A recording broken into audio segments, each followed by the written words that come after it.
Evening. I'd like to call the meeting to order. Can we have a roll call, Mr. Calavita? Dr. Genovese?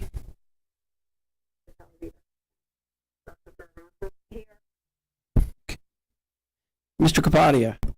Here. Dr. Lilliston? Here. Mr. Peters? Here. Dr. Resnick? Here. Mr. Slotman? Here. Dr. Stiliano? Here. Ms. Williams-Galliano? Here. Dr. Wilson? We have a quorum. Wonderful. The New Jersey Open Public Meetings Law was enacted to ensure the right of the public to have advance notice of and to attend the meetings of public bodies at which any business affecting their interest is discussed or acted upon. In accordance with the provision of the Act, the Hopewell Valley Regional Board of Education has caused notice of this meeting to be published by having the date, time, and place thereof communicated to the Hopewell Valley News and the Times on January 4th, 2024. This meeting notice was also sent to Comcast Cable and Verizon Fios. The board does reserve the right to enter into executive session during all meetings of the Board of Education. The meeting is being recorded for the purposes of board review, future reference, preparation of the minutes, and viewing on YouTube Bulldog TV and the school district website, www.hvrsd.org. With that, please join me in the flag salute. I pledge allegiance to the flag of the United States of America and to the republic for which it stands, one nation, under God, indivisible, with liberty and justice for all. I'd like to move us on to approving the minutes from the September 15th regular meeting. Need a first and a second? Motion. All in favor? Any opposed or abstaining? Minutes are passed. With that, I'd like to introduce Miss Trish. Miss Riley, Principal Riley. I was like, there's so many people, I couldn't place you. Thank you, Miss Riley, for joining us and introducing our very important member. Yes, thank you so much for having me back. I am extraordinarily excited to introduce Grace Corvaline to all of you. Grace is our one of our co-student representatives who will be joining you this year. Grace is an incredible member of not only the HVCHS community, but the entire Hopewell Valley community. She is talented and spectacular in so many ways. She is an athlete. She is talented musically. You should hear this girl sing. She is involved in so many different causes. You may have seen her present regarding many of the environmental causes that she's involved with. She is she is passionate and involved in so many different ways, and she has accomplished so much in her time that she has had here in the district. She's a published author. She has spoken at conferences, and she is here tonight and throughout the year to work with all of you. So I am so proud of her, and I'm really excited to have her share updates about the high school, representing our students for all of you this year. Welcome, Grace.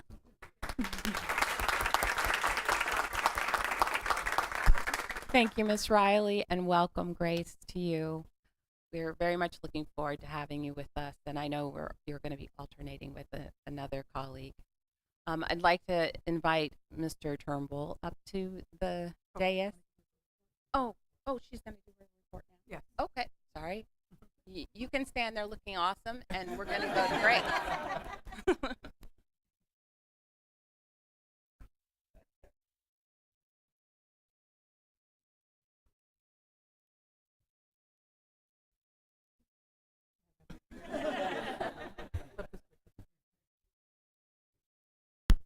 There we go. Okay, hi everyone. My name is Grace and I am a senior at HBCHS. So as we move through October, our sports, arts, and other extracurriculars have been thriving at the high school. In our arts program, the theater department is currently rehearsing and preparing for our fall play, The Crucible, which will take place on November 14th and 15th in the Performing Arts Center. Additionally, the choir program is set to host its annual Haunted Hallways as a fundraiser for their upcoming trip to Italy this spring. That will be happening on October 25th. This week, the theater department will stop into New York City for a performance of Ragtime on Broadway. And the following Friday, the Performing Arts Department will travel to the Met Opera to see a performance of Carmen. Our athletic teams are experiencing a successful season through numerous sports, including cross country, field hockey, girls volleyball, soccer, cheerleading, and football. Notably, the girls tennis team just celebrated an impressive 3-2 win over Haddonfield on Friday, and our football team, currently standing at 5-2, looks forward to their annual Pink Out game later this month. Additionally, clubs and activities are in full swing at HBCHS. Our recent Clubs and Activities Fair featured more than 50 student-led clubs and organizations dedicated to leadership and service. From clubs focusing on mental health awareness and cultural appreciation to STEM and the arts, we are looking forward to seeing the positive impact that they will have on our district and our community this year. This week, the PSAT will also be administered to all sophomores and juniors on Wednesday, October 9th. Thank you. Thank you. Any questions from the board? Wonderful. And as I told Grace in advance, we understand our amazing representatives are super busy with their schedule. We invite them always to stay with us. It's a learning experience for them, and it's a benefit to have them providing us feedback and input as we can go along the year. But we also offer that they can step away when they absolutely need to, because they are students first. So thank you, Grace. Okay, now the very awesome gentleman, Mr. Turnbull. Thank you very much. Great job, Grace. Thank you for the opportunity to speak for just a few minutes and to introduce some really special people. We have some amazing people, in our school and in our district and our community. And you get a rainy day like today, and then sometimes heavy work that we do, and it's tough. Whether you're a member of the Board of Education and you're making hard decisions every single day, whether you're in the central office making the schools work, or being a parent or guardian, it can get hard sometimes. So when you have these moments of success in these bright spots, taking a moment to celebrate them and to think about how fortunate we are and how amazing the students around us are, it's great to be able to do that. And that's what I have the opportunity to do tonight. So I'm going to recognize two groups. And when you think about it, one is an individual student who's being recognized nationally for her writing and her poetry. The other group is part of a group that a program that was created by some teachers at Timberlane called STEMpathy, where they take STEM and give students the opportunity to help others, to understand other people, and to come together. And ironically, both are being recognized across the country. The young lady that you're going to hear from in a moment her work is on display in Chicago right now, as she was a winner of the American Writers Museum writing contest that took students from across the world, not just across the country, who submitted their poems, and she was one of 3 middle school winners in the nation and the world. Our other group is being recognized in Indianapolis next month for winning a major award with the AMLE, which is the Association of Middle Level Educators in Indianapolis. So it's great. We're having Timberlane and Hopewell Valley all across the country. But with that, I want to introduce Mr. Dave Sherwin to come on up with Arna Desai to talk about their writing and their process of winning a major award.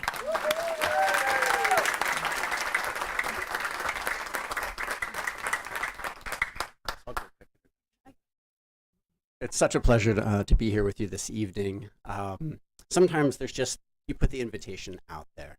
And in this case, the prompt read, "It is good to have an end to journey toward, but it is the journey that matters in the end." This famous quote from Ursula Le Guin, the science fiction writer, was followed by some instructions that students could use that as a jumping off point. They could lead in, they could end with it, they could create poetry or something else that spoke to them. And what Arna produced, this multi-stanza poem, If I Had 9 Lives, combines imagery, figurative language, self-awareness, tremendous insight, and leaves you wanting more. So it is absolutely deserving of the recognition it received. And you'd like to share. So this is the very last stanza of the poem.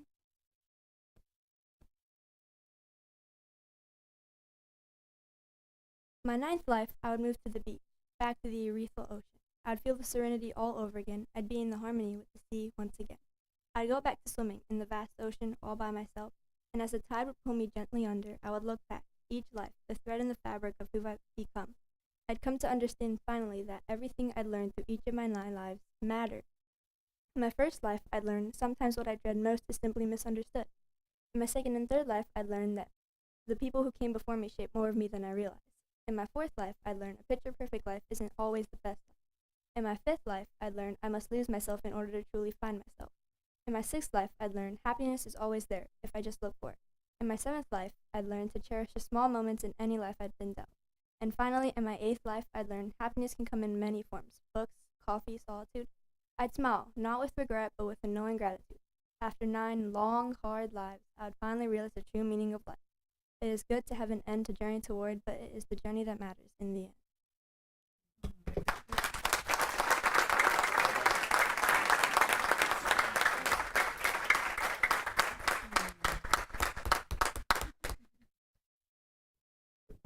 Thank you very much, Arna. And again, that's on display in Chicago right now, which is amazing. And at this time, I'd like to call up Dr. Barbara McCarty and Miss Helen Corvaline. And this is a true story. I'm going to give you the behind the scenes because there's some.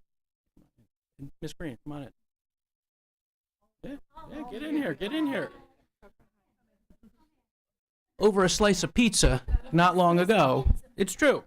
No, but, Dr. McCarty, with some retired educators from this area and some current educators, just kicked around ideas of how they could make a difference and how they could have students help each other, and just asked for permission to run with something. And they ended up last year having a really, really successful first go at having our students from Timberlane support students from Mercer Elementary School who were in wheelchairs and who wanted to experience Halloween. So we used some of our STEM skills and resources to create opportunities and create costumes that were based on interviews with the students and connections, and see that through. And the great news is we're doing it again later this week for our second go-around. But I'd like to have Dr. McCarty and Ms. Corvaline talk a little bit about it and maybe even introduce some of our students in the room.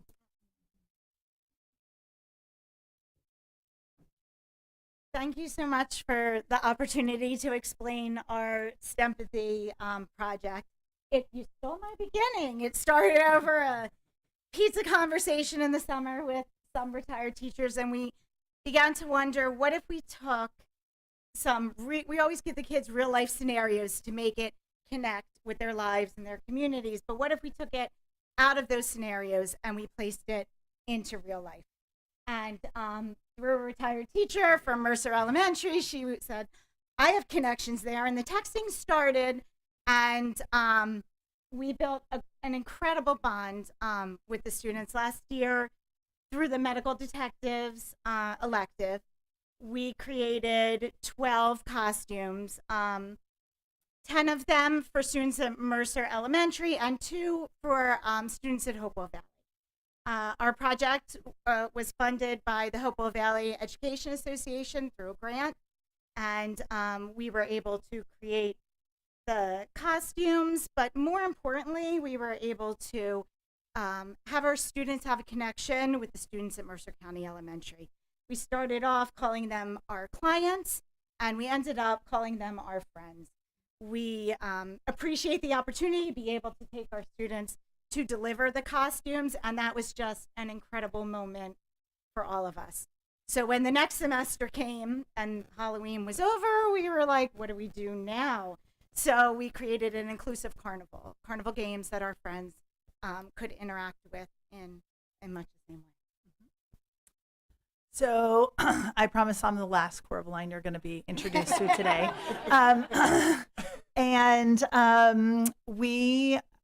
I was driving over with Grace in the car tonight, and she said, Mom, it's really good that you have the kids there. You have the kids coming today. And she said, because you and Dr. McCarty and your friends can organize it, but the kids are the ones that really do it. And so we really wanted to make sure that you heard from them about some of their experiences. And we also want to make sure that you know how profoundly grateful we are for your approvals and your support and our ability to go and visit Mercer Elementary. And Karen has come today. She's our partner at Mercer. And Joan and Nancy are here, and we could not do it without a team. I would invite you to my classroom, but the chaos that ensues, you might just be like, We'd rather show you the result. the end result is truly what is amazing. So I'd like to invite the students up now, so come on up. We also have a special guest joining us as well. Lucia Snyder is here, and she is here because she's not only one of our new sixth graders, but she also participated last year as one of our Halloween recipients, and she's again joining us this year. So we invited her to come along to make sure that she could be part of our celebration. So why don't I invite my students come up? Come on up and share. Nilla, you're so brave. You're going first. Yeah, girl. Tell them what you think. I was really excited to start Halloween when Miss Corvaline first introduced to us, but the best part of the project was seeing the kids and seeing their reactions to what we made. Okay, I'm Sonia, and when Miss Corvaline first told us about this project, I was also really excited. And although we hit many challenges along the way, meeting these kids and seeing their smiles made it all worth it. My name's Tess, and one of my favorite parts of the Hollow Wheels project was getting to see all of the kids' faces when they saw their costumes. Even though most of the students were nonverbal, they were all so happy and excited, and it really made me feel like all the hard work we put into this project paid off. My name's Xander, and this project was really memorable to me because from only like a few like cardboard, felt, and PVC pipes, we were able to make something that all of the kids at Mercer were able to enjoy. And we going to see there and being able to see how excited they were really made it all worth it and brought us all together. I'm Connor, and I enjoyed this project a lot because I got to see the kids at Mercer Elementary so happy with their costumes. It was hard work, but it paid off in the end.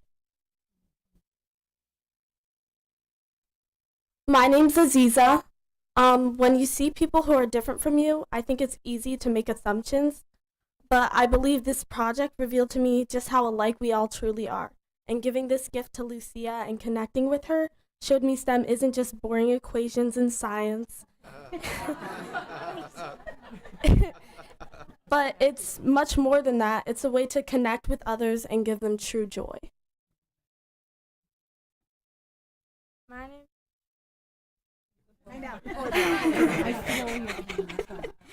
My name's Maggie, and this project was really able to show me that this is what I want to do with my life. Helping others and putting a smile on someone's face is amazing and inspirational. So as you can imagine, when we delivered everything, there was not a dry eye in the house.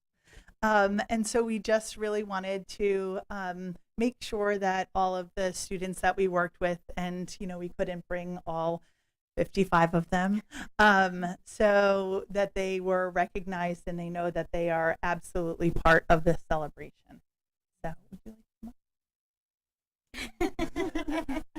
Hi everyone, my name is Evan Schneider. I'm Lucia's dad, and last year when we were entering into the holiday season for Halloween, her mom and I were having conversations like, what are we going to do for the costume and everything, and the invitation to participate in the program came just at the right time.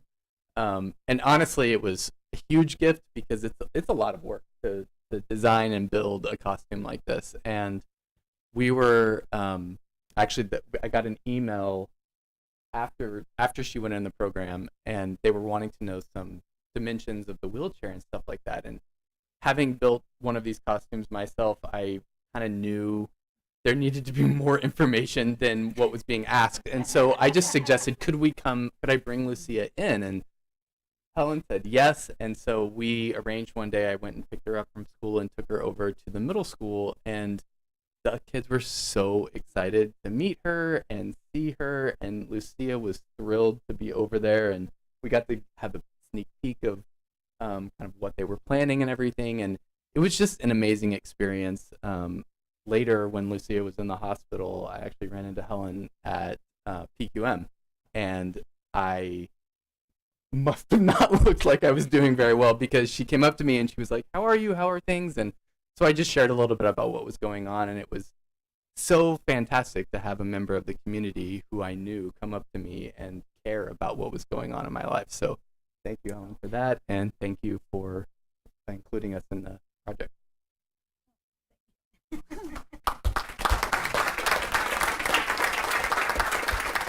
So thanks for your time. I'm sure we went over, but we really appreciate it.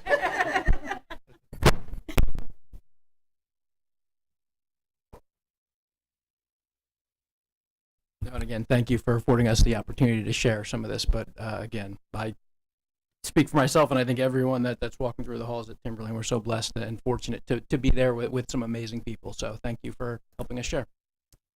Thank you all. Oh my gosh, my face hurts because I can't stop smiling.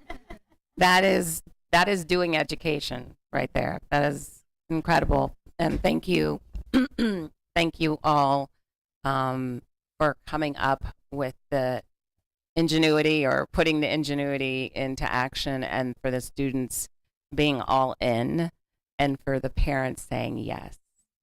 Right? That's like a collision of all the things in one place. So thank you all for being a part of an amazing part of our education system, and I look forward to seeing what your project brings this season. Does anyone from the board have any comments or questions? Actually, I have a question for you that's relevant to this. Yeah. I see you're next on the agenda. How are you going to top that? Why, I'll pass, of course. Well, thanks. I think that's mine. Any other comments from the board about? Could I just on a personal level, my son was a medical detective last year and went through this process, and unfortunately I had another commitment tonight, so he couldn't be here. And I know I was just texting with him, and he definitely deeply regrets that he couldn't be here. But I just wanted to, on a personal level, I've known Helen and for many years now, and Miss Corvaline, sorry, I should say Miss Corvaline, for many years, and just what a joy it is to have you as part of our education community, and just thank you for everything you do for our students. Awesome. I'm gonna withhold grand comments until later in the program, but I do want to give Dr. Treese a moment to speak. I am going to table my speech tonight, but I do want to just say before our guests leave that we are trying to make a point to invite some of the stellar things that are going on in our community, in our school community, so that the whole community can see what my teachers are doing, what our students are doing, the collaboration between the community and our students. This is learning that it didn't take place when I was a student, when my son was a student, when some of the young folks that are even in this space, how we've evolved to really prepare our students for the world that they're entering into. To solve the problems that we face in this country, in this world, is going to take collaboration at this level. It's going to take innovation and creative thinking that goes beyond the textbook. All right. And so you just are a stellar example. I am not surprised that you are receiving accolades outside of this state, across the country. I'm just so proud of all of you. And I want to thank you for coming tonight. So just one more round of applause. And then we'll let these folks get to bed, get to their homework, get to all the things. Thank you.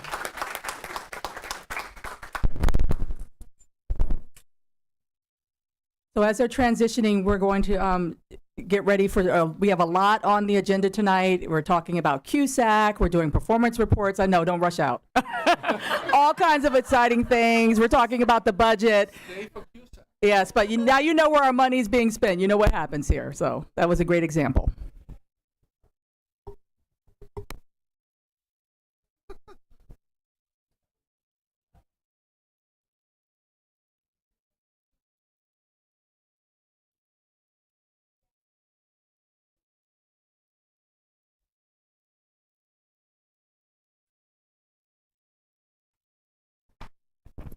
So folks clearly didn't come to see us, board president, so that's okay. I don't feel bad.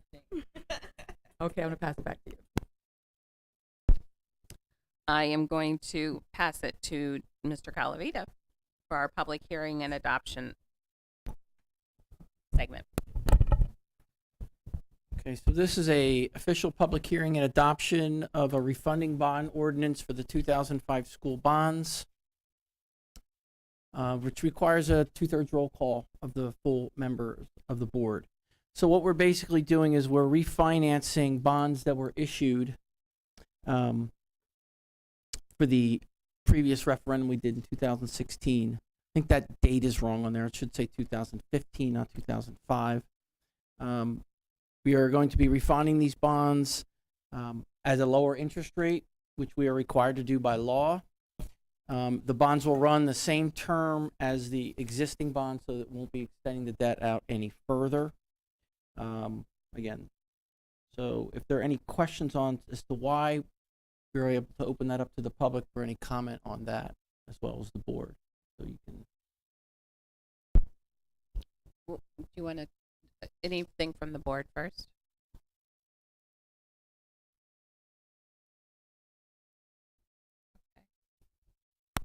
Any member of the public will comment on this refund. We can do that now.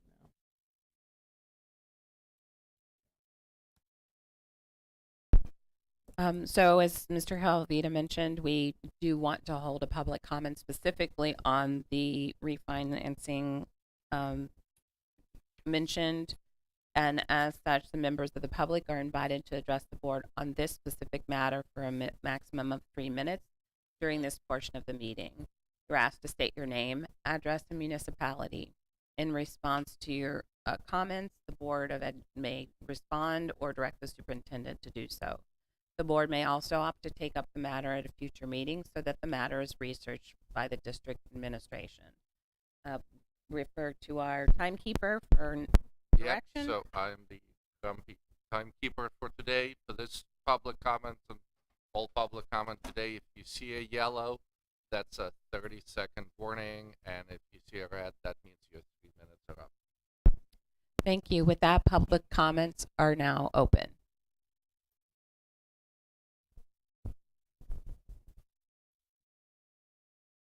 Okay, seeing none, public comment on this particular issue is now closed. We'll move on to CUSAC. Now we're gonna vote. So excited. I need a first and a second. Motion. Second. And roll call.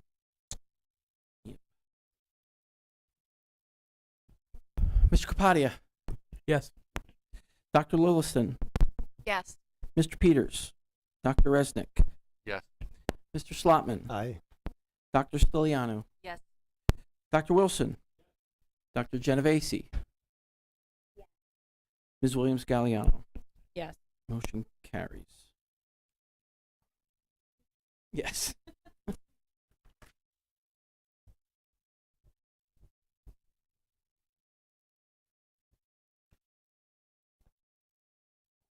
Dr. Treese, you want me to start, or do you want to start? Okay. All right, so we are, the board is right now going, at the beginning stages of going through New Jersey CUSAC, which is essentially a monitoring program where all areas of district operation are reviewed internally and then will be submitted to the county office for an external review. The areas that will be reviewed are fiscal, curriculum, and it's the INP with instruction and basically it's a curriculum instruction and program. Operations is another area, personnel and governance. So fiscal essentially involves the operation of my office, but also in coordination with Dr. Blitz's, the operation of our grants, our federal and local state grants are also involved deeply in that. The governance portion involves you guys and how you complete the evaluations that you're supposed to complete of the superintendent, of yourselves, your completing of the ethics forms that you need to fill out, but also how you handle policy matters. Believe it or not, a lot of districts do not review policy as you guys do on a monthly basis. So all of those things will involve the governance. There's a personnel piece that not only talks about how we evaluate teachers, how we onboard them, mentoring, all those Their kinds of things licensure, all of involved those there. things. Mm-hmm. Obviously, curriculum is how we review it, how we implement it, how we approve it, but also in large part, and if you look at the document in itself, it's the only area where we didn't self-score ourselves 100, because 60% of the IMP metric is test scores, and they're input directly by the state. The areas that we feel that we've self-assessed, we feel that we meet all the criteria that's required. We won't find out the test scores until much later in the process, probably sometime after the holiday break. The last portion of it, and what am I forgetting? Which piece? Operations. Operations involves many different areas, but operations is kind of a misnomer. It involves the health and safety checklist that we must do. We must tour every building, and there's a 89 to a 90 questionnaire that you must go through. All the ceiling tiles in place, the electrical boxes in place. Do you have extension cords where they don't belong? How are your boilers running? There's logs for all of these things that must be maintained. But it also involves safety and security questions. What am I forgetting? Who's looking it up? Yes. Yes. Oh yeah, building-based committees, and that when you hold a budget meeting, that there are people that they sign in. The curricular meetings, the faculty meetings, all of those things are involved, and they need proof that you actually held them. So we've gone through each of these 5 areas. Dr. Treese and her cabinet have gone through them, and we've self-scored ourselves that we feel we meet each criteria. What will happen in February, sometime middle of February, I think it's the 13th, they will come here and review all the documentation that we've submitted. A lot of it is going to be reviewed offline, meaning we have a folder set up and we'll upload artifacts that go in there and they'll review them. Other things, they may come into my office and ask, they'll pull purchase orders and say, talk to me about this, that, or the other. Where's the backup for this purchase? Show me your bid file. Show me your quote file. They'll go to Tana and they'll ask for a teacher's file, and they'll say, show me the evaluations. Show me discipline files, things like that. They'll go to Dr. Flitzis and they'll ask for curricular documents and other things that are in her office. They may talk to us about policies and ask us to pull policies, show us how your policy committee works, things like that. So again, we feel that we are in great shape. We've never not passed QSAC. We've always passed with well numbers into the 90s and 80s to go there. So, what's that? No. She's saying don't jinx us. Not jinxing us. But in short, it's a very thorough, comprehensive audit of everything that we do. They do come in and spot check. They ask for logins, and they go in and spot check that observations were done on time, that pulls files and make sure that folks that are in positions have the proper certification. We do very well, and I'm knocking on wood that we will do well this time in addition. But it's a lot. It's a heavy lift. We have to do the self-assessment by a certain deadline. That's why you see it on the agenda tonight. The numbers that are on here, I know that they may seem odd, and folks are saying, well, why aren't you getting a larger number? This is a number that the state has identified as the max for each category, and we have we have given our a self-assessment based on that. So we look forward to their visit in February. We have a great working relationship with the executive office, and if they find something that we need to do better, they will let us know, and it's an opportunity for us to do corrections. If a district fails a QSAC exam, which some districts do, because again, a big portion of it is your test score. So some people unfortunately start out kind of behind, the passing. So their struggle, that could lead to the state coming in and monitoring a school district in addition to giving you corrective plans. So I don't anticipate anything like that for Hopewell, but we just wanted to share with you what this process is. Okay. Just real quick before we move on and accept the report. I know that as we talk about finance and things around the district, sometimes it's hard to understand what oversight looks like from the board's perspective, or for those outside of the district who make sure we're managing, our oversight is on task, and ultimately the administration's oversight of the district is as it should be. And so I Bob kind of skated past it, but mentioned that the financial aspect of this has a lot of scrutiny.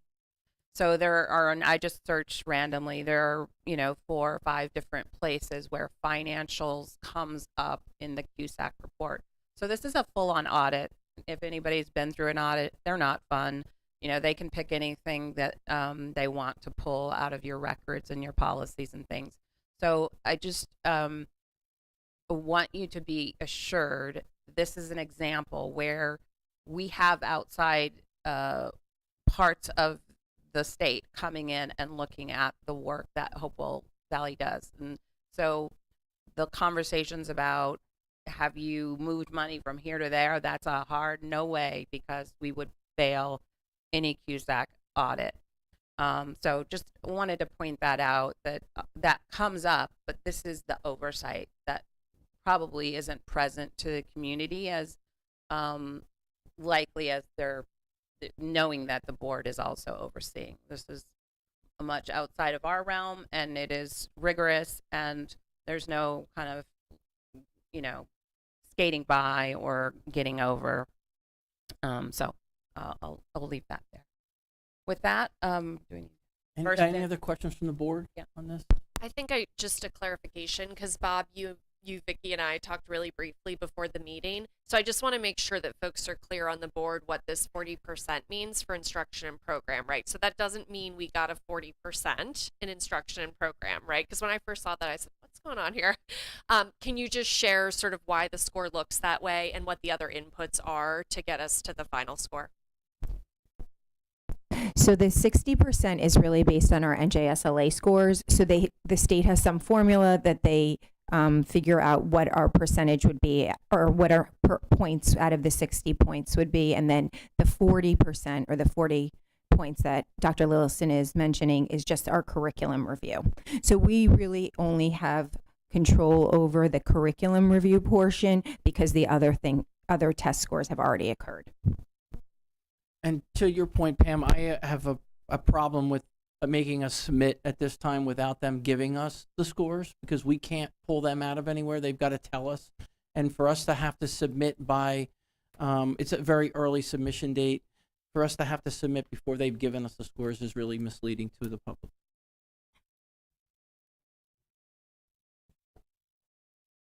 Any other questions or comments? Okay, seeing none. First and second to accept the motion report. Roll call? No, all those in favor. Oh, okay. All in favor? Aye. Any opposed? Any opposed or abstaining? Seeing none, the report is accepted. All right.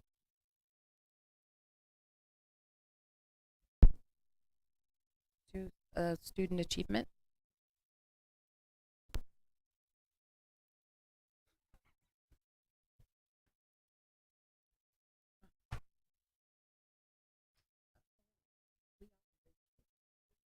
I heard Pam. Oh, okay. I had Mr. Slotman on my side, though.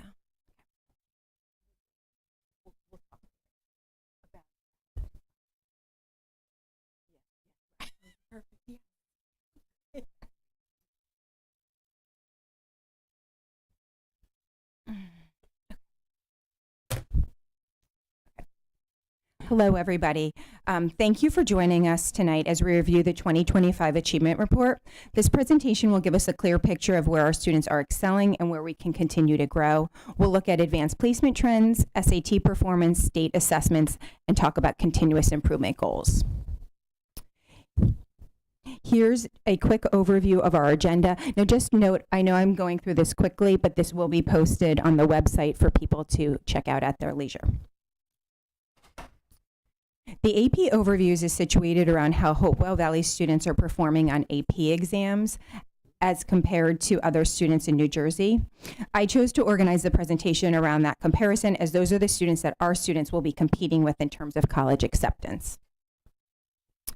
This slide shows the breadth of AP courses that we offer. The courses highlighted in yellow are courses that we don't offer, but that students can sit for exams without taking the course. So just note that students can sit for any AP exam that they like, even though they haven't taken the course. Overall, colleges tend to only accept AP credit if students earn a 4 or 5.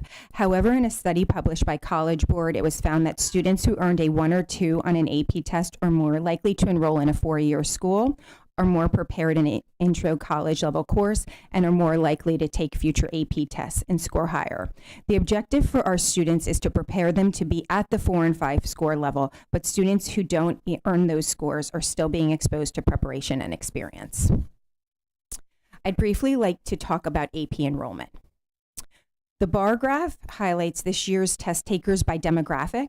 Overall, the distribution is very close to last year's distribution, with 60% of the test takers being white. There was a slight increase in regard to Hispanic students and 2+ race students, but limited changes in the other races. This is the AP test takers by gender. This is very consistent to last year's breakdown. Okay, now I'd like to talk about the trends. So this slide highlights the number of students who earned a 3 or higher on the exam over the last 5 years. As you can see, this year we had 97% of our students earn a 3 or higher, which is the highest we have seen. The data for New Jersey was not available at the time of presentation for 2025. This table breaks down the number of students tested as well as number of exams. Overall, there was a slight decrease in the number of students or exams administered this year. However, again, as noted in the last slide, we have the highest percentage of students who earned a 3 or higher and the highest percentage of students who earned a 5 as compared to the last 5 years. The scores highlighted in the next few slides review the scores of the 5 most subscribed to AP exams, which account for roughly 50% of the test takers. Our most prescribed AP exam was U.S. History. 98% of our students scored a 3 or higher as compared to New Jersey, which is 82%. It is important to note that I did not indicate what the state had in regard to scores 1 or 2. That's why for those scores you don't see the red comparison. In AP statistics, 83% of our students earned a 3 or higher as compared to 67% in New Jersey. In AP Seminar, 100% of our students earned a 3 or higher on the exam as compared to 85% of the students in New Jersey. In AP Language and Composition, 100% of our students earned a 3 or higher as compared to 72% of New Jersey. Finally, in Chemistry, 98% of Hopewell Valley students earned a 3 or higher as compared to 81% in the state. So the additional slides review the other 50% of the exams. The black percentages are Hopewell Valley students, while the blue numbers are the state percentages. The same trends are noted as above throughout the next few slides. And again, as I said, this will be online, so you can look at this at your leisure. You can just keep moving. And can you just go back to the other? The courses that are highlighted in yellow, those were courses that students took the exam, but we don't offer the AP course here. Okay, thanks. So looking ahead, our improvement goals are clear. We want to increase accessibility to AP classes. We want to provide targeted practice on question types that challenge students. And we want to create more vertical alignment opportunities for teachers. These steps will strengthen both teaching and learning across grade levels. I'd like to quickly review the SAT means for our students along with the means for New Jersey and the nation. Overall, we have been staying pretty consistent for the last few years in terms of our overall means in both ELA and mathematics. In comparison, Hopewell Valley with New Jersey, our students tend to score higher than other students in New Jersey. Specifically, they score 81 points higher in ELA and 78 points in math. And we are thrilled that many of our students were recognized by College Board, including we had 3 national merit semifinalists this year. Okay, so these are the spring results for the New Jersey Student Learning Assessment scores for math, science, and English. These assessments are taken by students in grades 3 through 11, and a passing score in this exam is meeting or exceeding, which equates to a level 4 or 5. So I'm going to begin with talking about math, and the Math NJSLA is administered to grades 3 and 8, plus Algebra 1, Algebra 2, and Geometry. So I know that this is very small for people sitting in the back, but a couple things I want to point out. This slide reviews where the Math NJSLA percentages by scores over a 3-year time frame. It's important to note that overall our scores have increased by almost 3%, but there are certain grades or content areas that have dropped slightly. Those I've indicated with the arrows. It recently came up at one of our Ed Program Committee meetings about how our students are performing in regard to comparable districts in the state. This is what happens every achievement report. They ask, well, how are we doing to other districts that are comparable to us? And so while the data can be tricky to locate, I was able to locate the NJSLA scores from one comparable district in the area from last year's scores. So overall, we had 61% of our students pass the NJSLA in math district-wide last year, while the comparable district had 70% meet or exceed. So we were a little bit below. This chart shows a 3-year comparison of students approaching or meeting expectations in math as compared to the state. Hopewell Valley consistently performs above the state average, demonstrating strong math instruction and consistent growth over time. And this shows the comparisons for levels 1 through 4. Here we see percentages of students exceeding expectations or level 5 in math. And again, we are outpacing the state averages. And this tells us that not only are our students meeting expectations, but a significant portion are going beyond, which speaks to the rigor of our curriculum. Shifting to English language arts, this portion provides an overview of overall performance. It mirrors the strength we saw in math with high levels of proficiency and consistency across multiple years. This slide highlights a 3-year ELA trend. Our district continues to perform above the state average in both approaching and meeting expectations. The data shows steady achievement across cohorts. As I mentioned, when I was looking at data for a comparable district in our county, we had a 72% overall passing rate, where that one district had a 76% passing rate.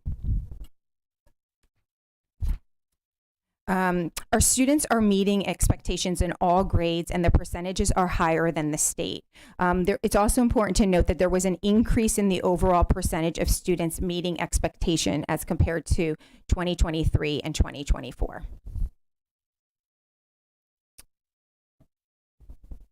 Okay. Looking at students exceeding expectations in ELA, we see that our students again remain ahead of the state, and this indicates our strongest readers and writers are being challenged appropriately and achieving at high levels. Okay, and then the Science NJSLA is taken in grades 5, 8, and 11. Please note that the scoring is a bit different for this assessment, and it is evaluated on a 1 through 4 scale, with 3 and 4 considered passing. So this is a 3-year review of the different score levels for grades 5, 8, and 11. Overall, there has been an increase in the passing rate, roughly about 3%. Alternatively, overall, our numbers are below the state in terms of level 1 and 2 for those that are not passing. As compared to the last 2 years, we have a higher passing rate as comparison to 2023 and 2024. Right, so I'm now going to review the demographic data for each of the NJSLA content areas. All right, so in terms of this, I'm going to begin with math. And so this chart shows math performance by race across all grade levels. While many subgroups perform strongly, certain groups consistently achieve higher scores. This reinforces the importance of targeted strategies to close the achievement gap. Looking over 3 years, this trend is consistent. Some racial subgroups outperform others. This stability suggests that while our overall scores are strong, equity remains an area for continued focus. Breaking down by gender, we see relatively balanced performance with slight differences depending on the subject area. This indicates that both male and female students are assessing learning at high levels. This slide shows math performance by programs such as general education, free and reduced lunch, and students with 504s. The data highlights that program placement continues to be a strong predictor of achievement, pointing us toward areas where supports must remain robust. And over 3 years, our program-based performance has remained relatively stable. Students in general education consistently outperform subgroups, reminding us of the need for differentiated support for students in specialized program. Now we shift to ELA demographics. The patterns here are similar to what we saw in math, with overall strong performances, but persistent differences between certain subgroups. Please note ELA data is for grades 3 through 9. This chart shows the performance by race. While many students are excelling, the data again shows gaps between racial subgroups that we must continue to address through curriculum and targeted interventions. Over 3 years, the ELA results remain consistent. The persistence of gaps indicates that we need to keep equity as a focus in literacy instruction and supports. Here, gender-based performance is relatively steady. Both male and female students demonstrate strong ELA achievement, though there may be a slight variations worth monitoring by grade levels. And the chart displays program level ELA achievement. As with math, general education students outperform other subgroups. This highlights where targeted interventions are most critical. The 3-year comparison shows these trends are stable over time. While general education students sustain strong outcomes, continued work is needed to close gap for students in specialized programs. Okay, and then lastly, we now shift to the science demographics. Again, science NJSLA is administered to grades 5, 8, and 11. This section focuses on science achievement across all grade levels and demographic groups. Science performance remains a point of pride for our district, with students continuing to outperform the state averages across nearly every subgroup. The assessment reflects our students' ability to apply scientific reasoning and inquiry skills, which are reinforced through our hands-on lab experiences. This slide provides a longitudinal view of science performance disaggregated by race over the past 3 years. Trends have been relatively stable, with most racial subgroups maintaining or improving their levels of proficiency. District-wide, a high percentage of students continue to score at or above the proficient range, outpacing the state's performance each year. Here we see the 3-year trend in science proficiency by gender. Overall, male and female students have performed consistently well with minimal variance between groups. And this slide breaks down science achievement by program type. And similar to other content areas, general education students show proficiency while gaps remain among special populations. And finally, the 3-year comparison by program shows gradual improvement among several student groups. These gains suggest that the district's systematic approach is having an impact. Okay, and in summary, overall performance is consistent year to year. However, the data confirms that certain demographics consistently achieve higher scores. This makes it even more important for us to focus on closing gaps while maintaining excellence across the board. And to address some of these learning needs, we're investing in multiple supports, including after-school programs, data-driven benchmarking, online platforms such as IXL, adopting a writing tool at the elementary level known as SRSD, and also engaging in collaborative data conversations. And these tools allow us to personalize instruction and close gaps while maintaining high expectations for all students. And so again, I know that was rather quickly, so if this is your first time seeing it, it's a lot to digest, but it will be posted on the website tomorrow morning. Any questions from the board? I have a couple of questions, I guess, since unfortunately I couldn't be at the committee meeting. I'm just wondering, it occurred to me, we always report SAT scores as part of the achievement report.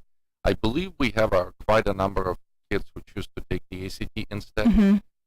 Why don't we also report the ACT scores? We can do that moving forward. Right now, the only thing we're really required to report by the state is the NJSLA. So we don't even need to report the AP or the SATs, but I can add the ACTs. Yeah, I think it's good. Yeah, sure. And I'm just thinking that, you know, we're going to talk about the SAT. Talk about these. And I forget what the other question was, so it wasn't that important. Okay.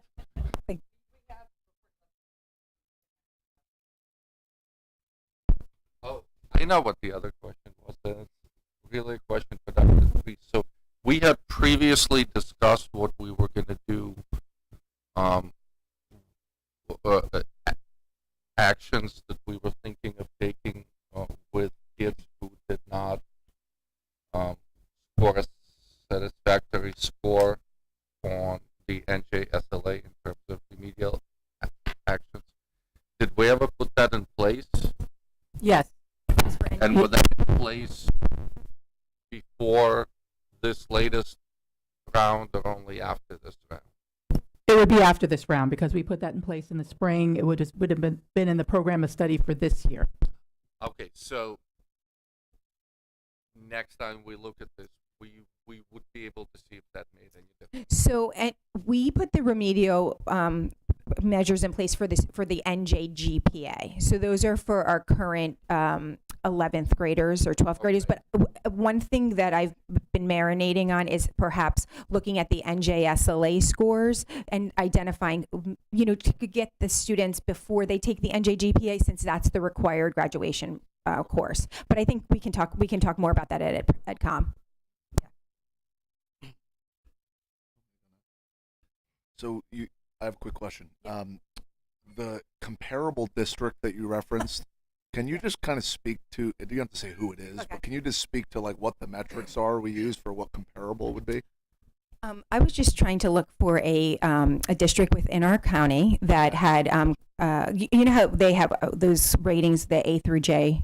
I can't remember what they're called, what the actual name, but they were in the same rating group as District us. factor District groups. factor groups. Okay. Yeah. So, you know, I'm coming on the end of my first term being on the board, and I think, and I don't have the numbers in front of me, but I'm just thinking about math continues to be this metric that I think we're all seeing as, while we're above the state standard, we are not at a comparable district standard. So I'm trying to just maybe start this conversation now as to the why here. I'm sure you guys have a lot of thoughts around it, and I think the remedial is good, but I do think that I don't know what the answer is because this is not my expertise, but I am hoping that we can have some follow-up dialogue about this and find a way to think about that math number compared to the districts that we want to be compared to. Well, and just for your own information, we are taking a closer look at looking at the standards by course to make sure that all of the state standards are being addressed thoroughly as one. And then from there, we're looking at how to differentiate based on what trends we're noticing by standard. Yeah. And I know anecdotally and hearing from parents in the district and others, and even my own instances with my children, it doesn't help that we've changed in certain grades the way we're doing math. And frankly, there's times where I look at the math homework and my kid's telling me to do it away, and I say, what? Because I have no idea what it is. And I'm sure that is contributing to this in some way, but I just hope that we can figure it out. And it's more of just like a proclamation. I know we're all working hard to do it, but the math one is concerning, and I know it's concerning for others. So looking forward to continuing the dialogue. Of course. Thank you. Yep. And I do know we talked a couple of times about the way we might approach math, and that has changed, but also new students to us are also adjusting to a new way likely for them. So we do have some indication that some of the kids maybe not meeting are coming to us, to our district late in their education.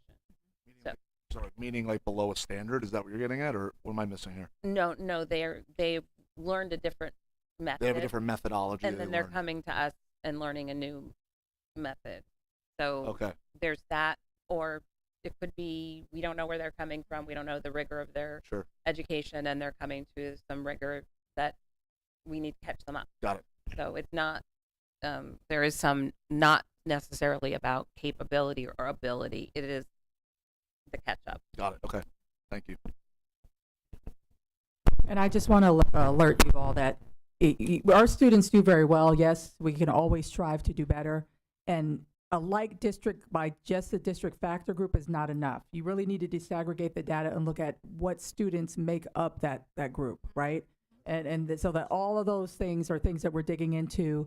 Now that we have a new STEM facilitator whose background is math, we're asking him to look at all those things, and the Education Programs Committee is challenging us to really dig deep into those things. What are we missing, and what we're doing that we're not, elevating our scores in that area.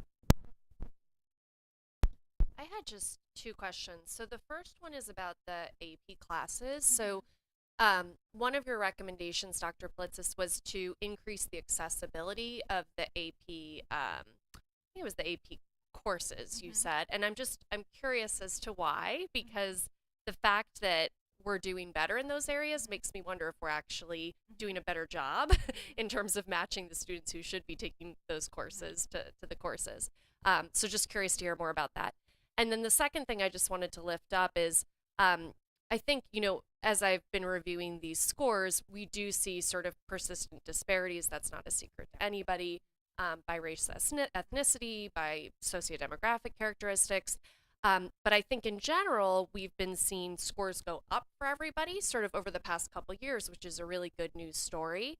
Looking at these, the one thing that concerned me is that it looked like our Hispanic students have dropped, by 7 percentage points or so in terms of their math scores and ELA. So I was just wondering if you could share a little bit about, what your thoughts are about what might be happening there and what interventions we might be applying to help those students really succeed in these areas. Well, in terms of the AP question and increased accessibility, I know that it has been really one of the board's mission to allow, if you want to take an AP test, to do that. And that was what I meant by it, just like continuing that accessibility for students so it doesn't seem like it's something unreachable for students to enroll in.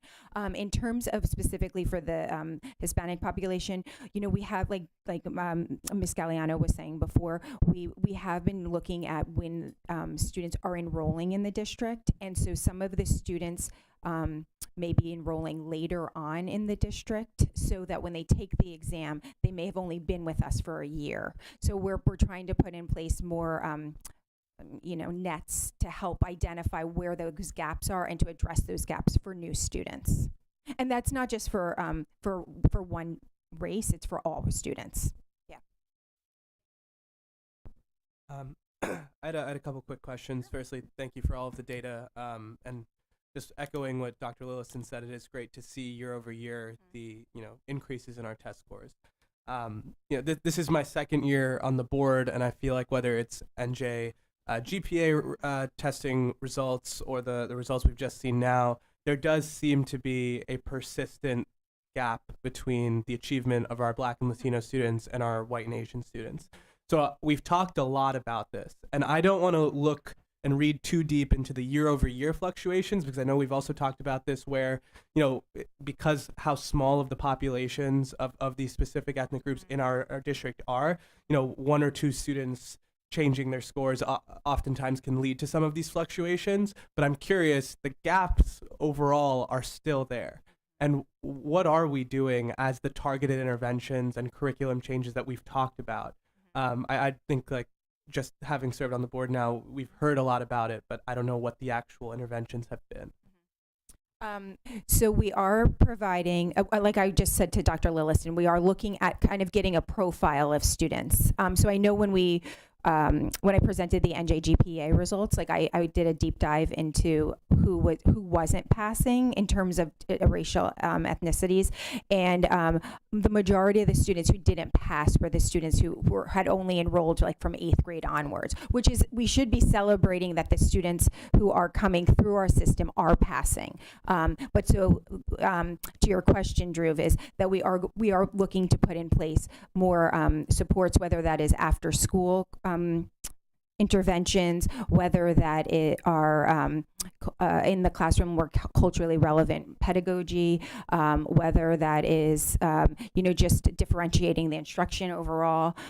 We are also looking at, and this is more for ELA, looking at doing better screeners for the students so that we can identify where there might be some foundational gaps that we can work on addressing. And then a separate question about the AP scores. Yeah. all of the data that we saw were results from AP test takers. Have we found any gaps between students that are enrolled in AP classes but then don't end up actually taking the exams?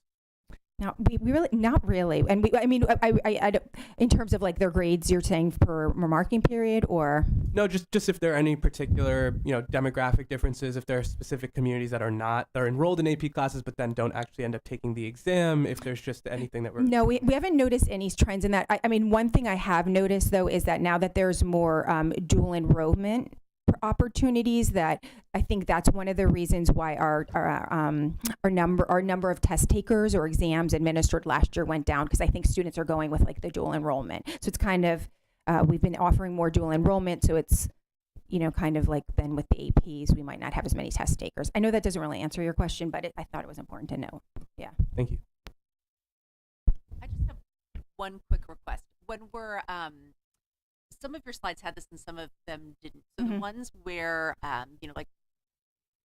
gender of students taking AP tests, if we have a way either of showing that like as a rate or having both data sets there, it's just hard when I look at it to know like, oh, is it because we have more, let's say male students, or so if we could have some data also that shows in comparison to the population, that would be really helpful. Sure. Thank you. Okay, anything else? Very, very good. Thank you, Dr. Plitzis, a lot. All right, I totally am out of order in terms of the agenda, but I'd like to bring up our what's your official? Supervisor of Counseling. Thank Yeah. you. You're welcome. And we're going to get an overview on our anti-bullying policy. Good evening. My name is Corrine Rutt. Thank you so much for having me this evening. It's my pleasure to share with you the results of our 24-25 anti-bullying Bill of Rights grades. Next slide. As you all are likely aware, New Jersey has been a leader in the establishment of a strong statutory regulatory policy and framework to support the prevention, remediation, and reporting of HIV in schools. One of the requirements of the state's Anti-Bullying Bill of Rights Act is an annual reflection on our proactive anti-bullying efforts using the state's self-assessment tool. Next slide, please.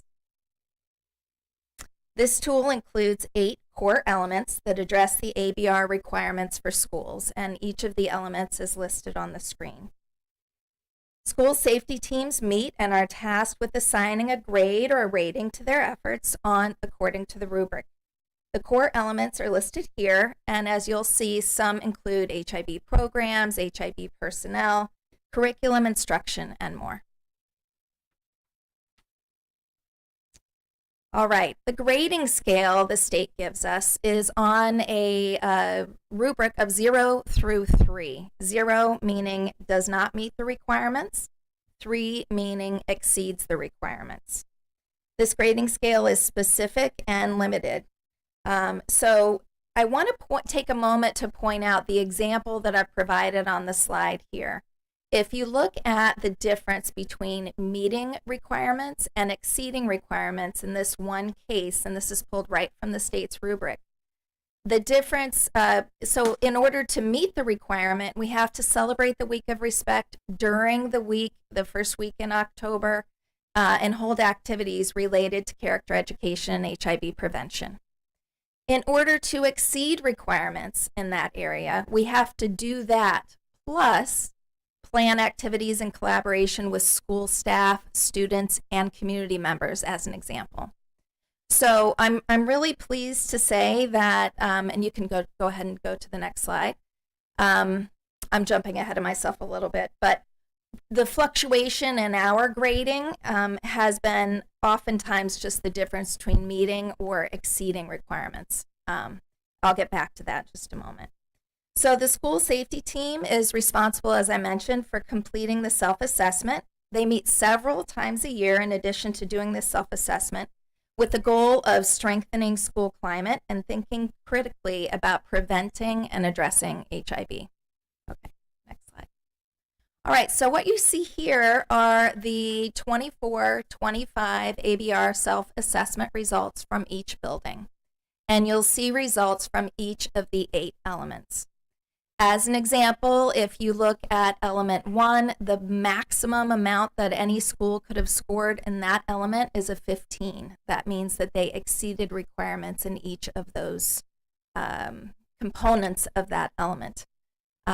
Looking at element 7, you'll see that each of our buildings did exceed requirements in that core element. You can go to the next slide.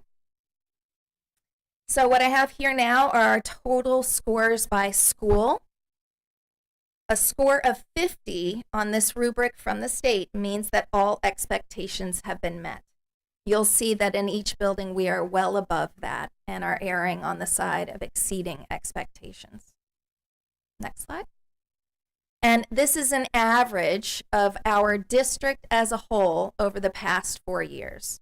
You can see that we are regularly, exceeding requirements by a long shot. So what do we do in order to prevent and address HIB? Well, one of the most important things we do doesn't happen necessarily directly as a result of the anti-bullying specialist or myself as the anti-bullying coordinator. It happens in the classroom, and it happens just inherently. We're building relationships with students and encouraging students to have strong, healthy relationships with one another. There are lots of ways that we do that. Character education is certainly one of them. This year, we are pleased to be running a trial of evidence-based Tier 2 social emotional learning program at each elementary school. We have, again, one of those components that we need to assess ourselves are on our staff, specifically engaged in anti-bullying work. So we have myself as the coordinator. Each building has an anti-bullying specialist. You can go on to the next. And there are just many more things that we do. School assemblies throughout the year, counselors supporting students, peer leadership programs, et cetera, et cetera. With that, I say thank you for your time, and I think I have to ask if there are any questions. I was just going to say, can you go back to the slide by school? And Sure. I just want to highlight, this is not out of a percentage of 100. So can you No. explain kind of what we're looking at there? Is this the correct slide? No, I think one more forward. Yes. There we are. Yeah, so so in each category, there is a maximum score of 3 for each component of every core element. So some core elements have 2 components. Some core elements have 5 components. If you put all of those together as a whole, a score of 50 means that you have met each requirement. So you've gotten a score of 2 on each requirement. What you see here is that we are far more frequently exceeding the requirements and earning a score of 3 versus earning a score of 2. And what's the highest score possible? Wow. I haven't thought about that one. I think it's 78. Okay, thank you. How do you know this? You're so smart. I will. And I'm teasing you, but I wanted to highlight that because when I looked at this at first, I was like, we're only getting C's, right? In like my academic head. And I was like, No. wait a minute, it's out of 78. This Yes, is yes, incredible. yes, So I yes. wanted to highlight that for you. Oh, It's, thank it's you. amazing. You want to come up here and do this presentation next year? Thank you. 78. Yes, I appreciate that. I have a quick question. Thank you for this great presentation. I Oh, really you're welcome. appreciate it. And we're obviously doing really well. These Yes. scores are on this assessment here. And we still get HIB reports every Yes. month, and we see them, right? Every year we look at those numbers. So you're newer to this district, so I'm just curious if you could share with us, where do you see the areas for growth in terms of us really being able to build up our anti-bullying work and our bullying prevention work? Are you asking me how we decrease the number of bullying reports, or is the question different? No, I think that's it, right? Yeah. I think my question is, we're knocking it out of the park here. Right.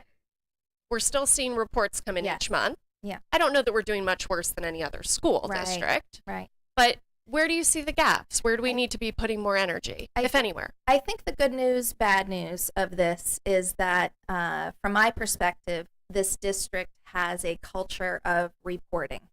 We err on the side of reporting it as an HIB, and we are also very conservative in our policy related to HIB. We don't use the option to deny an HIB report and say, no, we're not going to, we've looked at that and that's not HIB, we're not going to report it. And there are lots of reasons that the board, that you all opted to take that conservative approach. So I would have to say, I think where we may be able to grow is in educating people on the nuances of what specifically is considered bullying according to the law and what is conflict. And Dr. Treese and I do a presentation almost every year together talking in part about that. But that is something that the anti-bullying specialists and I have talked about already this year, is trying to get the word out a little bit more about that. Some of it is generational. I'm a parent of children in school, right? Or, well, mine are in college now. But I used to use the word bullying to mean a lot of things that don't meet that definition according to the law.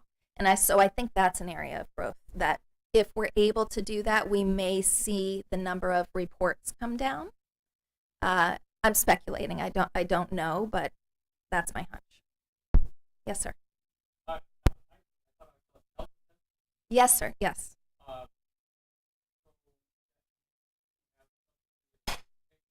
Yes. Is there any amount of he's having me. Do you get involved in calibration and making sure that there's some consistency across all schools? We do try to do that because the anti-bullying specialists and I meet at least 3 times a year, and we talk about what the in our last meeting we talk about what the rubric looks like and what that means in certain places. That said, and I think this is a good thing. It's not just the anti-bullying specialist who is involved in doing that rating. It's the school safety team. So, and that typically is comprised of a community member, a staff member, the anti-bullying specialist, the principal. So it's that committee's decision. And some of the committees are a little bit harder on themselves than others, I think, but I think overall we have a lot to be proud of in this area. Did that answer your question? I'm sorry. You want me to try again? Okay. Okay. Thanks. Yes.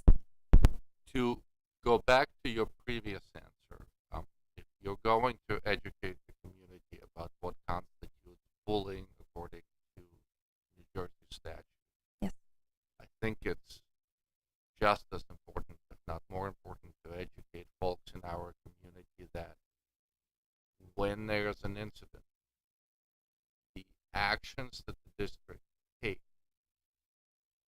are based on the facts and circumstances of the incident, not whether it is determined to be bullying or not, right?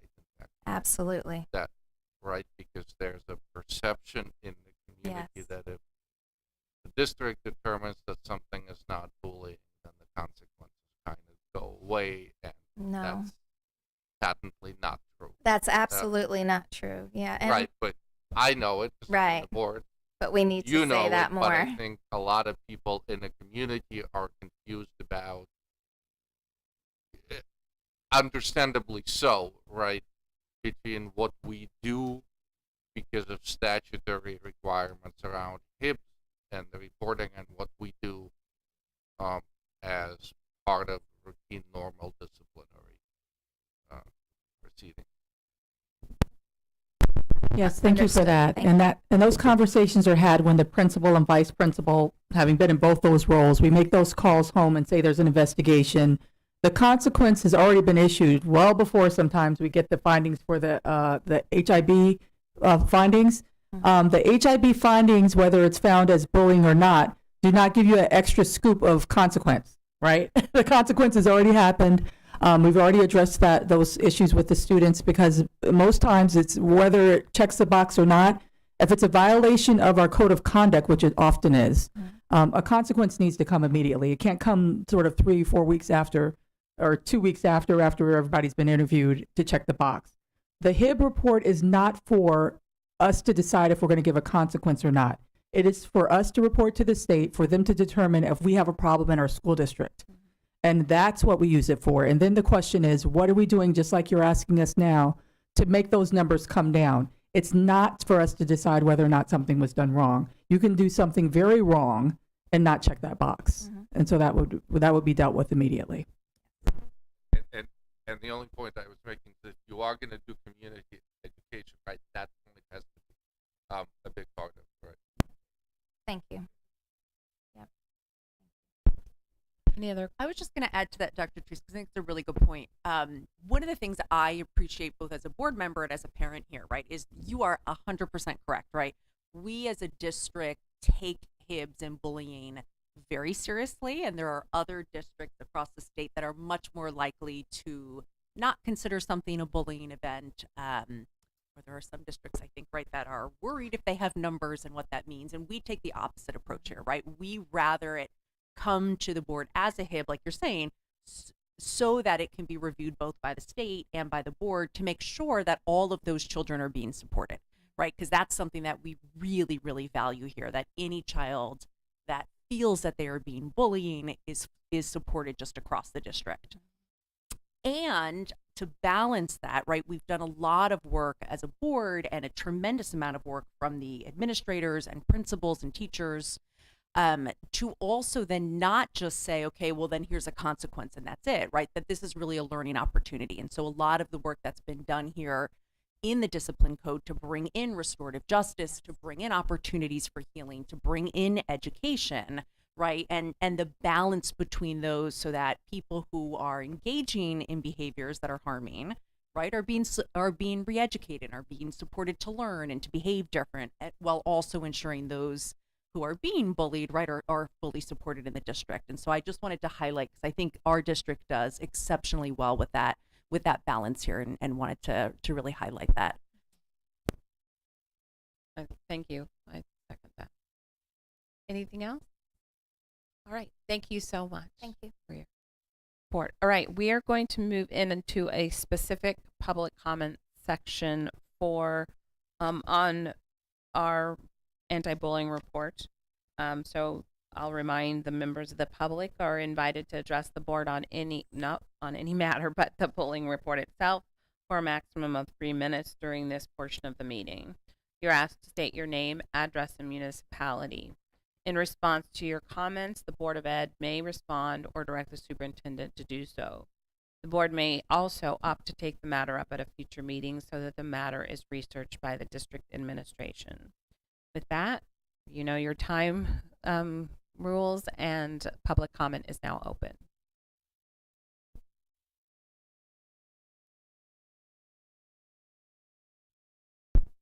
Okay, seeing no comments, we will move on.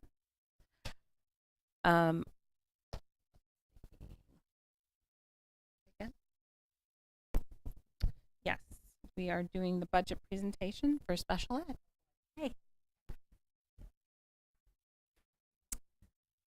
Hi, everyone. Bob, I'm Paulette, Director of Pupil Services. Bob, you can move it to the next slide. Each year, when I present, I put these two IDEA, Individuals with Disabilities Education Act, along with our New Jersey Administrative Code 6A for special education.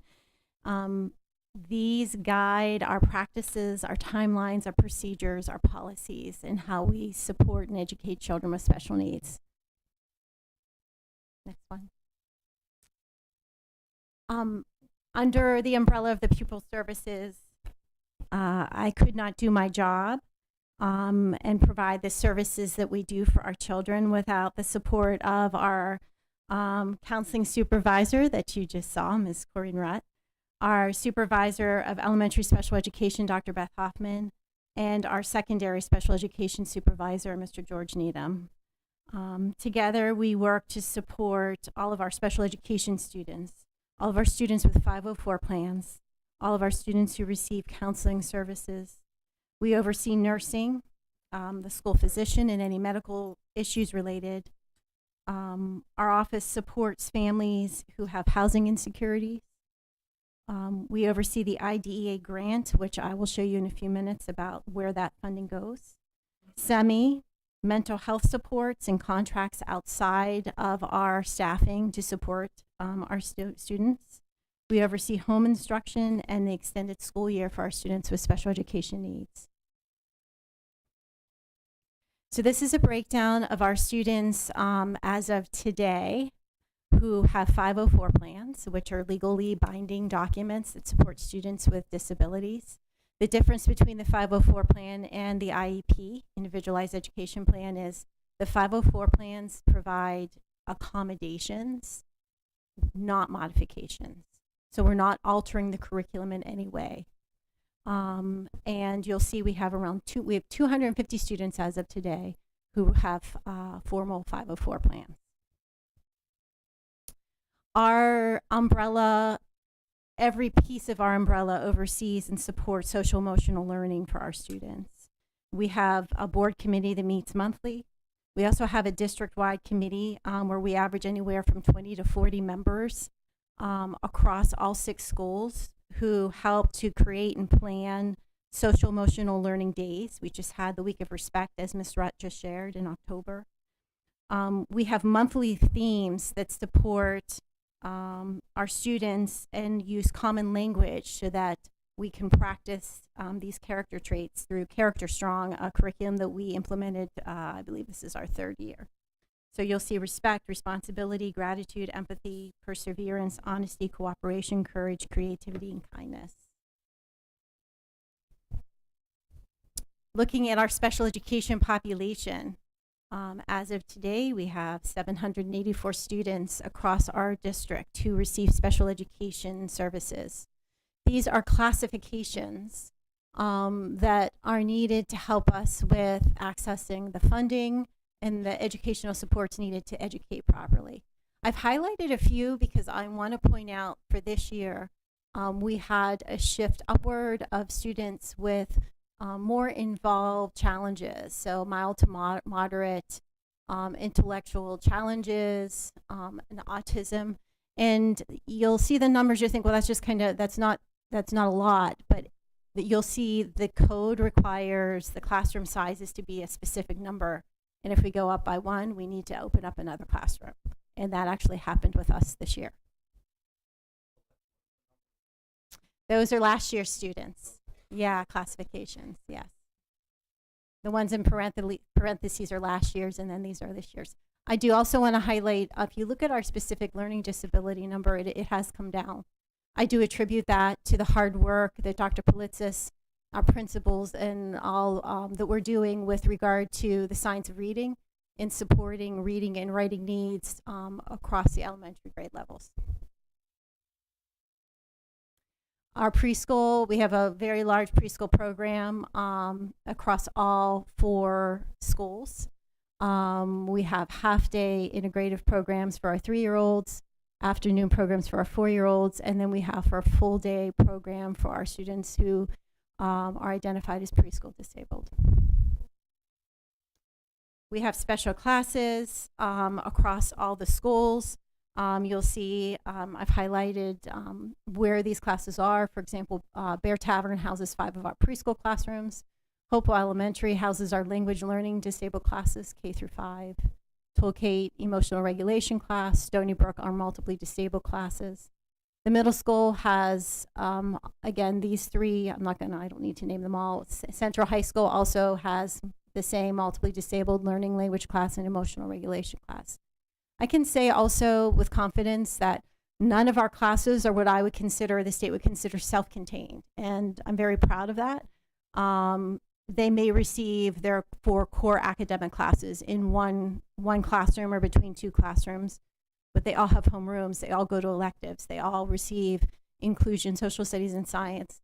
And our special education teachers, K-5, often I receive questions about, well, how is my child in science and social studies receiving the literacy support that the trained special education teachers provide in our research room language arts classrooms? Well, all of our K-5 special education teachers in our middle school and many of our high school are trained in the same structured literacy program. So they're receiving that continuity of best practice for reading and writing across the core academics. We have collaborative classrooms all over our district where that involves 2 teachers, a general education teacher and a special education teacher, in all areas of core classroom and curriculum. We have research room classes, which are smaller sized, and also language arts, math, science, and social studies. So this is the code, New Jersey Code of Special Education. This is important for you to see because I don't get to determine the number of children per class or how many paraprofessionals should be in those classes.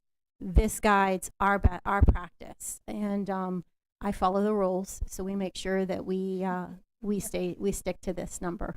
But like I said, we had a couple students who moved in right before school who are in our special classes, and it tipped us into having to open up 2 additional multiply disabled classrooms to be able to meet their needs and meet the code requirements.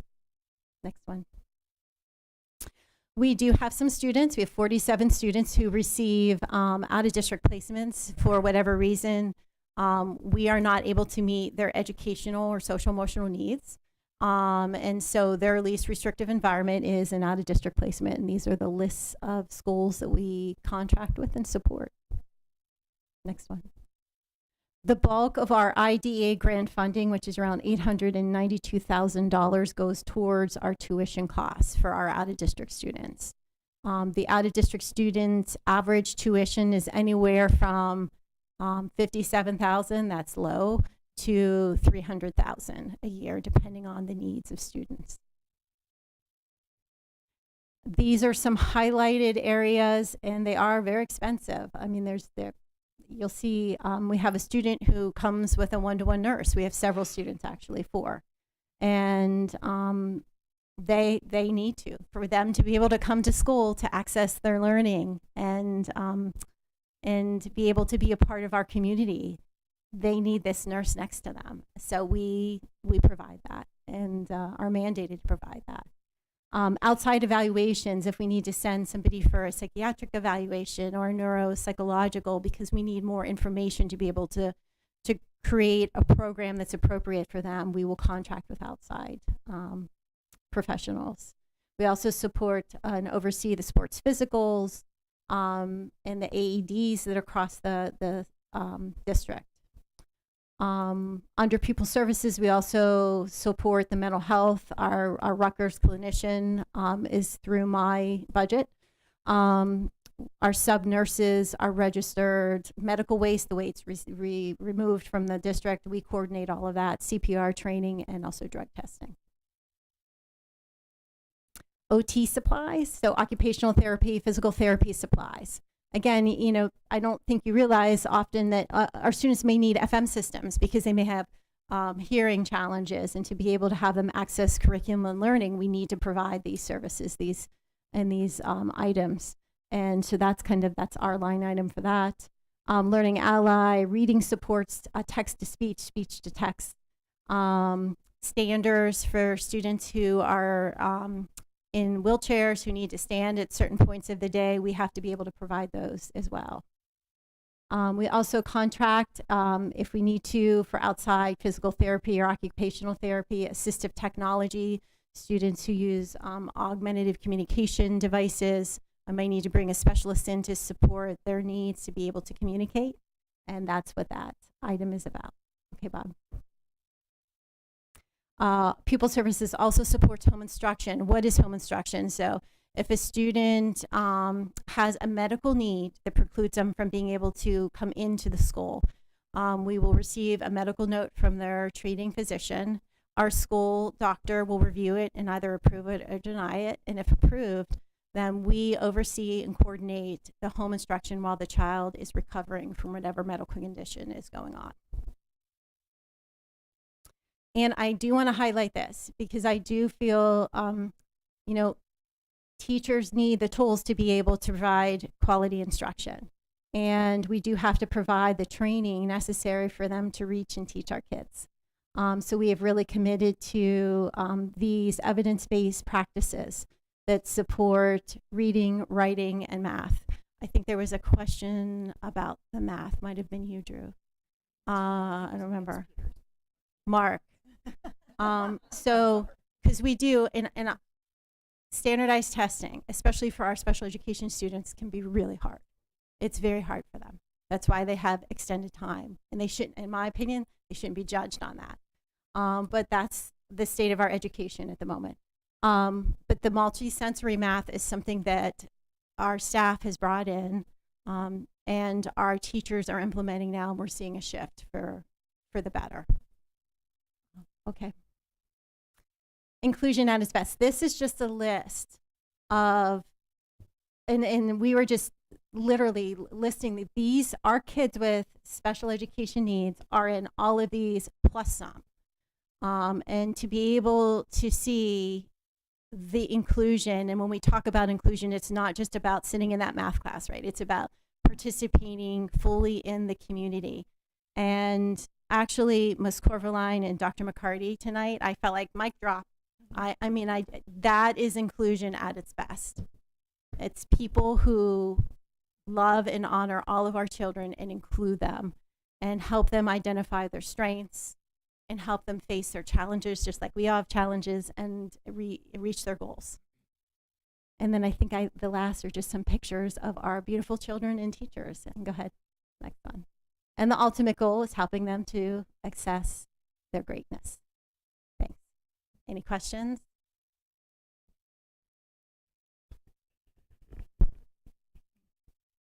I'll just start. So, Bob, can you go back to the list of the schools that we place? And then the following, what's the next slide here? So, Paulette, just to make sure that I'm reading this right, these numbers represent the dollars that we spend. Can you just finish my statement here? Like, these dollars right here are the tuition that we spend to send kids out of district. That is correct. And we also cover like the vocational education program. So for our general education students, that falls under my budget as well. So I think just for the general public here, I don't think there's a single board member that doesn't think that Paulette doesn't run an excellent program at this district. And for me as the finance chair, when we have discussions with our community around where dollars and cents end up, this is a perfect example of a slide where on a $100 million budget, you can do the math of what percentage is going towards this tuition to place kids, right? And I bring this up not to do anything to the negative, because again, Paulette's program is second to none. And I think every board member can say that. But the very reality of what we face in New Jersey is this idea that even with a stellar program, we still have to do these placements. A, it's the right thing to do, right? But B, we're required to do it by law. The second thing I would say is, a lot of what Paulette has talked about tonight is required by law. So as we talk about our budgets and we think about the financial discussions that are happening in our community, we can't lose sight of the fact that not only is it the right thing to do to support the kids that need it most, but there is a requirement that Trenton puts on all of us to do that. So this is less of a question and more of a statement to back up Paulette and the great program that we have here. It's second to none, and I'll continue to say that. But also for the community to understand that there's a very real dollar and cent figure here that is required by law for us to be able to do, that plays into our discussions about budget. So thank you for running an awesome program. Thanks, Mark. Yep. And I'll just add, I've taught in 2 other states, and they do not have the special education schools that New Jersey has. And I can say that the kids that I had the privilege of teaching in these 2 other states, I don't know that they received their least restrictive environment, and I don't know that they received what they needed because there weren't schools like this and there weren't districts to be able to provide that kind of support that they need to access their their education. If I can just piggyback on that. In addition to that, Paulette has really gone over and beyond to not just default to sending kids out of district. She has brought a lot of programs here in the district that have brought children back into Hopewell, and because this is for a lot of students truly their least restrictive environment. Some of the autism preschool programs, the emotional regulation programs that we have, were all Paulette, and that saves the district money. And oh, by the way, we do a better job academically than a lot of those other schools do. So she's doing the hard work to make sure that when those numbers go up there, you know that is the right placement that student, that child needs to be successful in school, and that's our obligation and our responsibility. This is not happening even in the state of New Jersey consistently in districts. And so that's what makes us such a premier district for people that want to have these services, because they know that we do a stellar job. So thank you. I thank you and your team for that. Yeah. And one other layer to that's amazing and that's awesome. And also when we are able to bring keep our kids in district, it means we are spending less money, period, end of story. And it does require a different amount of space. So when we talk about having flexible spaces in our varying schools, some of the very difficult changes we've experienced from 10, 20 years ago when we didn't have this kind of programming to now is that we need more space to do this amazing work and at a less expensive price. So just want to highlight one of the kind of odd, or it seems disproportionate spend when you bring kids, keep them home, keep them in their home space whenever absolutely possible. We do spend less money as a district, and it requires us to use the space we have very differently. And so as we move forward in our planning, we are always keeping these flex spaces in our planning process. So just again, trying to educate the school district and our community on what that looks like as we move forward in building school spaces and adapting to a better way, and in all of our opinions, a better way of serving our families and children. Okay. Thank you again, Paulette. We are going to roll straight into our general public comment. And if you guys haven't gotten tired of me reading it, I'll do it again as part of our public comment. But this one is for any topic.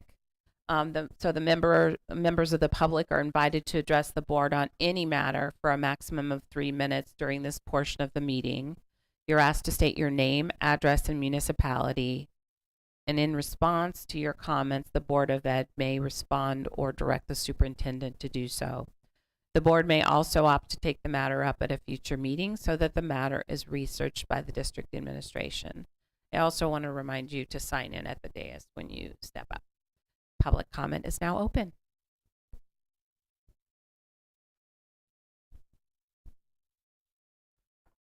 Hi, good evening. I'm Luis Martinez from Hopewell Township. Great meeting. I love seeing the reports, and they've been excellent. So commend everybody for all the hard work. I have 3 main questions, particularly on essentially just improving some of the educational programs we have.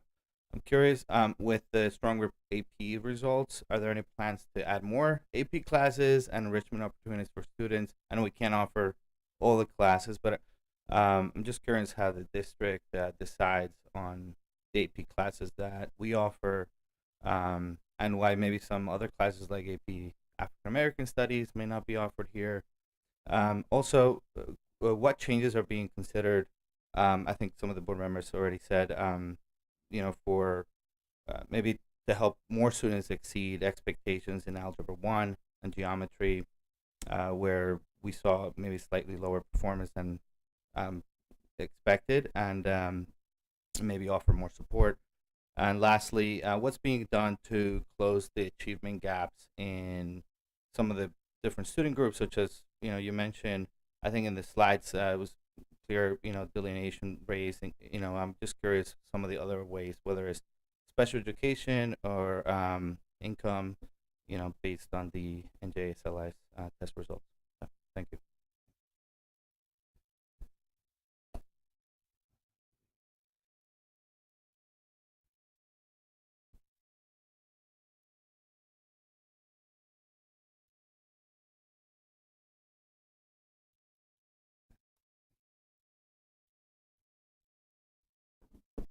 My name is Peter Donato. I'm from Hopewell Township. I'm speaking on behalf of the FCA club at our school. So I'm a member of the Fellowship of Christian Athletes Club at the high school. Our club is a student-led club, and we've been very grateful for the ongoing encouragement and support from our volunteers, Carolyn and Ken, who have constantly been there for us over the years. They treat us with kindness, and they always give helpful insights and bring pizza and donuts to make our meetings extra special. We recently learned that there's a new policy preventing them from coming into the school, and we're hoping to better understand why. Could you please explain the reasoning behind the decision and what the policy specifically states? We've noticed that other nearby school districts allow FCA volunteers to participate, and we're wondering why Hopewell Valley's policy is different. Thank you for taking the time to consider my question and supporting student clubs like ours.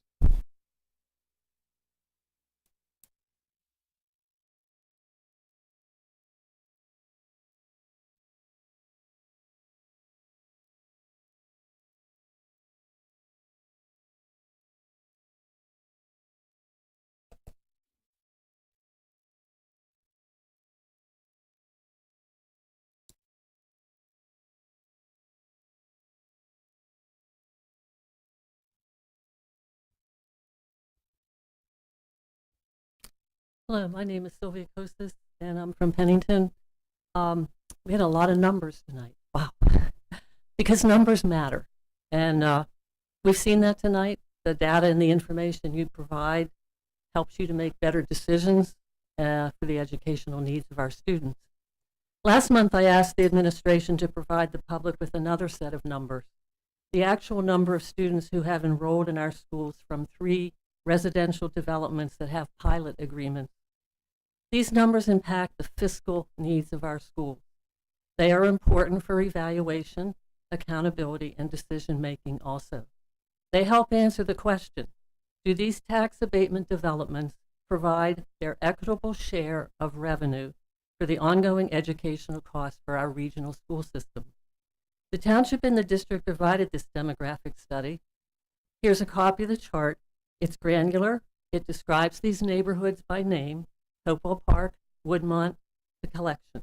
It predicts how many students will enroll in our schools from each development by the year 2035. Woodmont Forge on Federal City Road is projected to generate 76 students over the next 10 years.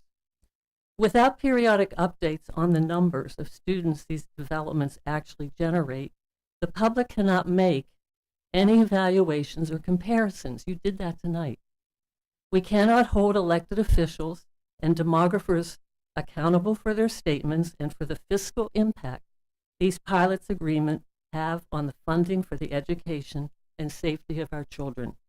For example, the town crier from Q4 2024, Mayor Courtney Peters Manning states only about 250 students will be from the new neighborhoods associated with the township's affordable housing mandate. Only 250 over the next 10 years.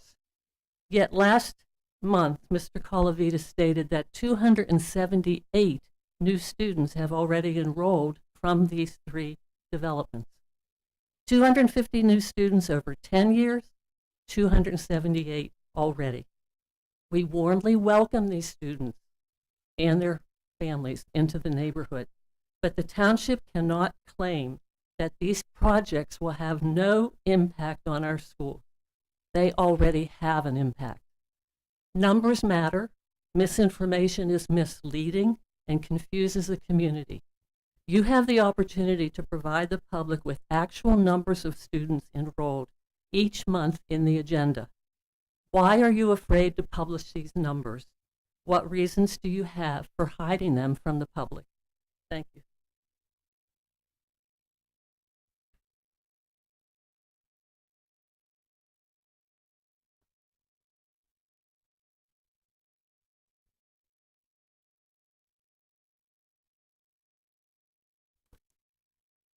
Good evening, Kate Ham, Hopewell Township.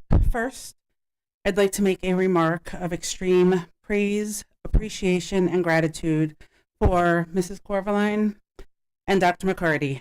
I thank you and your students for stretching your thoughts and imaginations to use your efforts to positively impact the lives of others. The following comments and questions are attached to presentations that occurred. The first, regarding the presentation including AP offerings and scores. If my mathematics are correct, HVRSD offers more than 24 AP classes. Some of the numbers regarding the testing are single digits.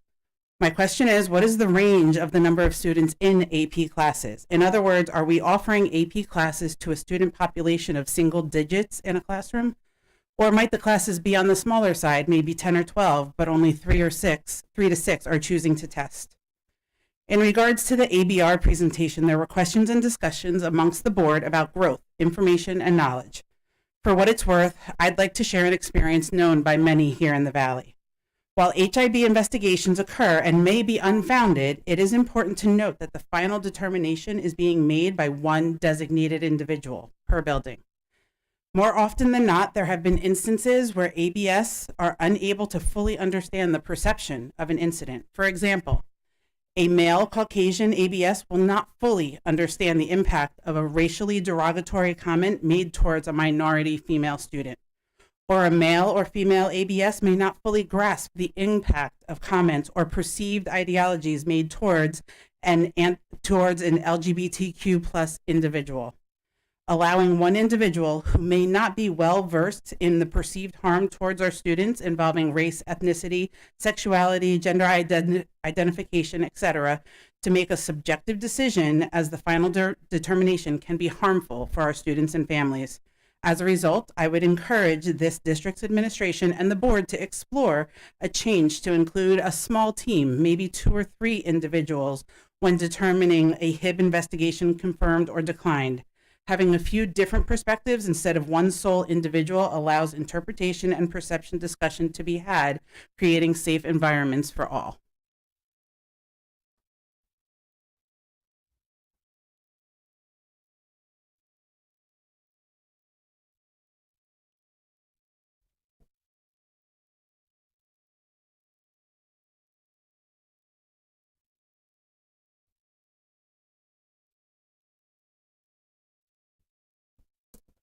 Hi, I'm Jen DiDonato from Titusville.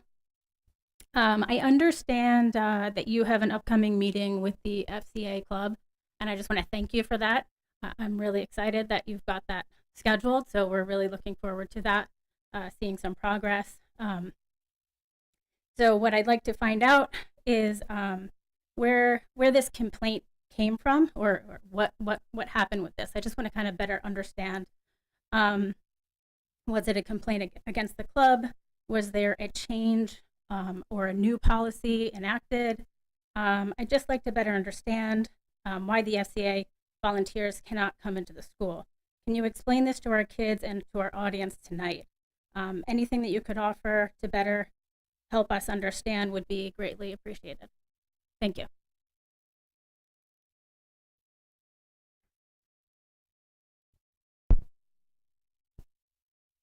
Okay, it looks like we have all comments. Go down our list. Absolutely. I'm going to defer the AP course questions and those items to Dr. Plitzis. You okay with that? Okay, so the question was do we plan to add additional AP courses, like, for example, African American AP, which we have, by the way. We just haven't had enough students register for us to run it. So that was the first question. And then the other one was some of the things that we've done to close the achievement gap. So in terms of the AP offerings, obviously we would love to offer more, but a few things come into place. Like Dr. Treese mentioned, we have been trying to offer AP African American Studies every year. We haven't gotten enough enrollment, so we haven't run the course. Also, we have to send teachers out for training by College Board, and so some teacher, it's about teacher availability, and also in terms of if we scheduling too. So if we are looking at collapsing numbers or making our class sizes larger, like we won't be able to give up staff, essentially. I mean, we would love to, if that's possible.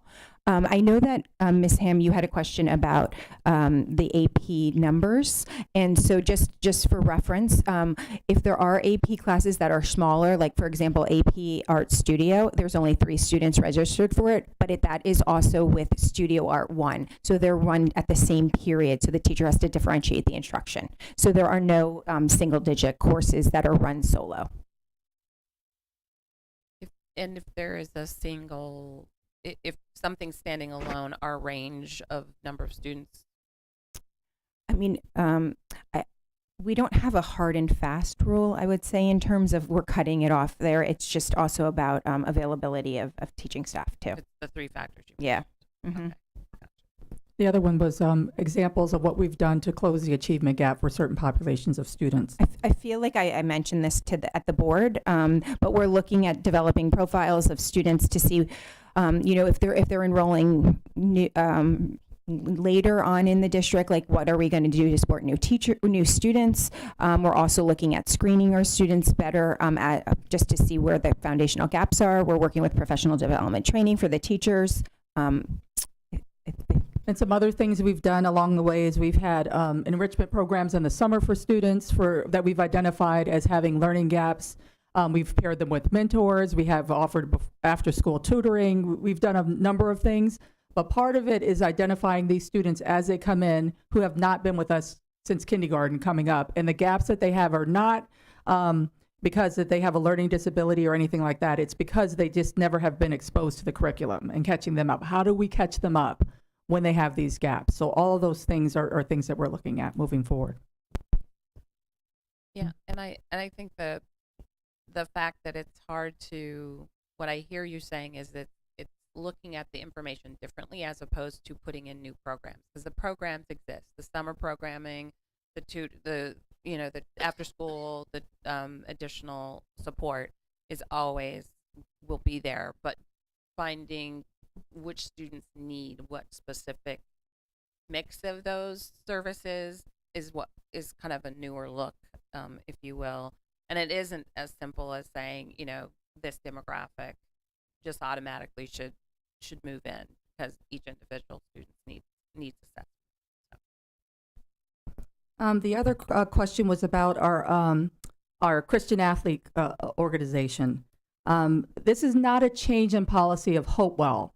I received servants of a possible pending lawsuit from the Freedom from Religion Foundation. It is against the law for any school to have a club that is religious in base, that have people coming from the outside that mentor within the club. When I received this letter, I reached out to our board attorney, and he said, if this is happening, you have to cease and desist immediately. You cannot have someone coming outside. With the religious clubs, you're allowed to have them in school. They have to be student run. They have to have an advisor that is on our staff. That advisor cannot supervise or run the club. The students have to lead it. So if there are other people that are doing that in New Jersey, they're going to get one of these as well if they haven't already. So it's not a Hopewell policy. There's case law, and there's many court cases that have been brought, and this is the finding that we are not allowed to do it. So it's not something that Dr. Treese or this board has decided. It's been played out in the courts. So when I come talk to the club, I'll share the letter. I mean, it's public record. I have it right here in front of me. We were served this, and this is something we had to stop doing. Absolutely. I think I shared this with y'all in the green notes, but yes, but I'll make sure I share that with folks. Mm-hmm. And then Ms. Kosis's question was about the enrollment numbers. As promised, I told you all I would have that for you I think we'll have the demographer's report at the end of the month. We'll share those numbers. This is what the demographer's report predicted the first time. Oh, by the way, it never was zero impact. That was not what the demographer said initially. They're going to share, this is what we initially reported. This is what we're reporting now is a prediction, and it is a prediction. They don't know what grades students are going to be landing in and how that's going to play out. But their best guess, based on their conversations with the township and the 2 boroughs about what possible pilots could be coming in the future. So we will have that for you. We'll have those specific numbers, and we have been very transparent. Otherwise, you wouldn't have been able to share those right here. What I don't want to do is every month put up the enrollment numbers like these are outsiders and not part of our community. It doesn't matter to me that it's 300 or 400 students coming. They're all mine, and they're coming every day.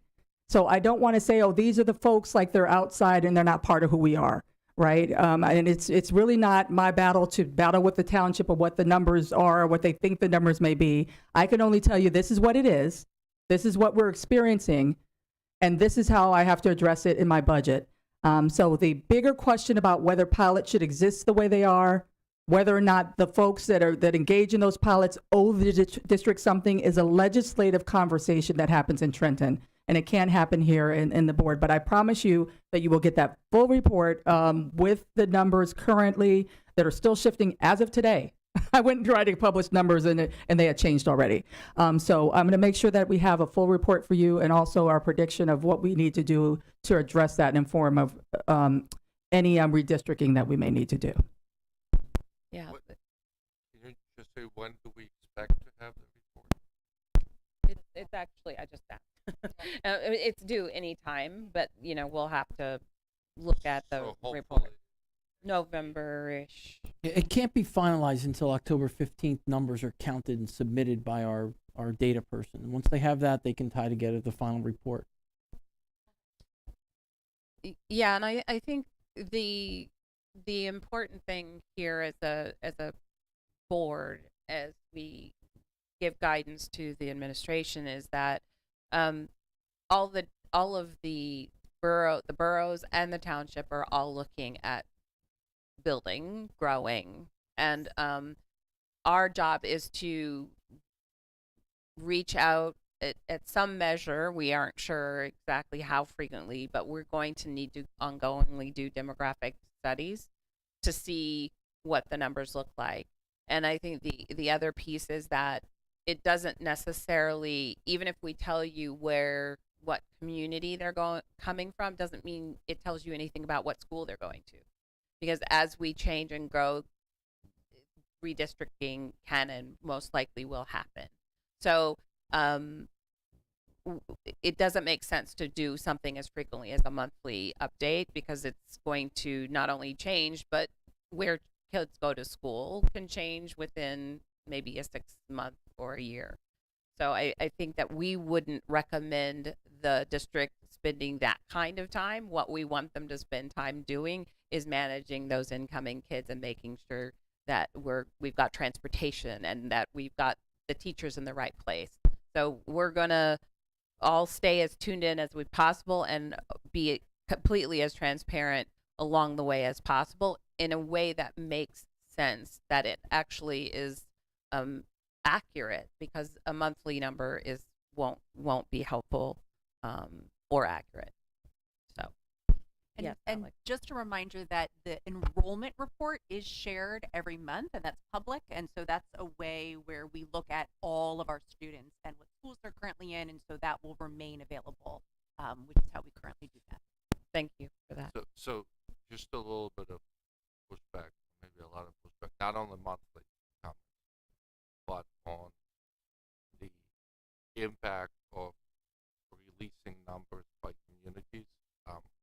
And I appreciate the fact that it has some tendency to isolate those communities. I don't know to what extent that's true, but I think if we were just looking to go back in history and say, hey, the demographers showed up or something, I'd put a little bit more weight on that. The issue we have going on is the number of future developments, upcoming developments that are being discussed across the 3 municipalities. And having attended some of those meetings, there are numbers for students that are being thrown out there that are just mind-bogglingly off. Right? I've heard half a student per unit. So I think it's important for us to release it. And again, that doesn't mean we need to do this on a month-by-month basis, but to actually release numbers that show, hey, you know, we've now built these developments, and we're not getting half a student per unit. We're getting, I would imagine, quite a bit more than that, so that as our municipalities are moving forward with new developments, they are accurately taking into account the impact on the district.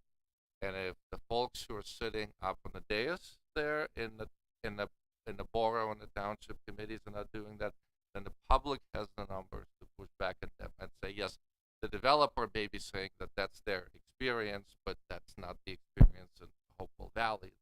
You know, that may be the experience when you build in a district that people don't want to move into, but when you build in a district that people with kids want to move to, the experience is going to be completely different. So I do want to make sure that we get those numbers out and we get a sense of actually what the number of kids per unit, right, or what those numbers are, so that people can see them and drive future decisions. Totally agree, and I'm aligning with what you're saying. We haven't found how frequently yet, because things are so changing so rapidly. So work to do on our part in assessing that, but it wouldn't be appropriate or accurate to put something out on a monthly basis, and the frequency we should continue to seek what makes sense. Right, it's precisely what we're asking for this report. Okay. Right? Yeah. They're going to say, this is what you said last time, this is what we're actually seeing, right? And again, the demographer never said it was going to be 0. They didn't see any half of children, No, right? Our demographer didn't. No, okay, so absolutely, I agree. I mean, we're all in agreement. Can I just add one more point? I think just for the public, just as a matter of principle, the finance committee has been no shrinking violet when it comes to pressing administration to be involved with the towns and talking to them early on in these processes when it comes to their pilot programs or whatever they're going to label them.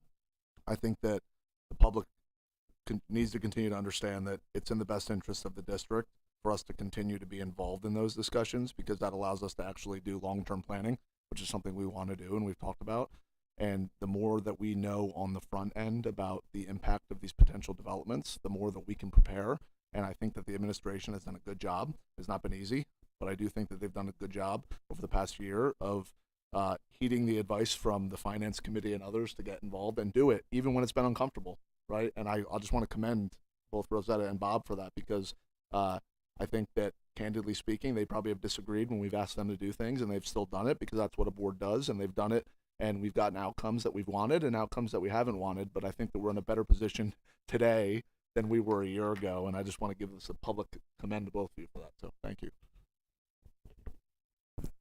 And the last question that I wanted to make sure we covered was the idea that that we probably should have collaboration among the anti-bullying specialists.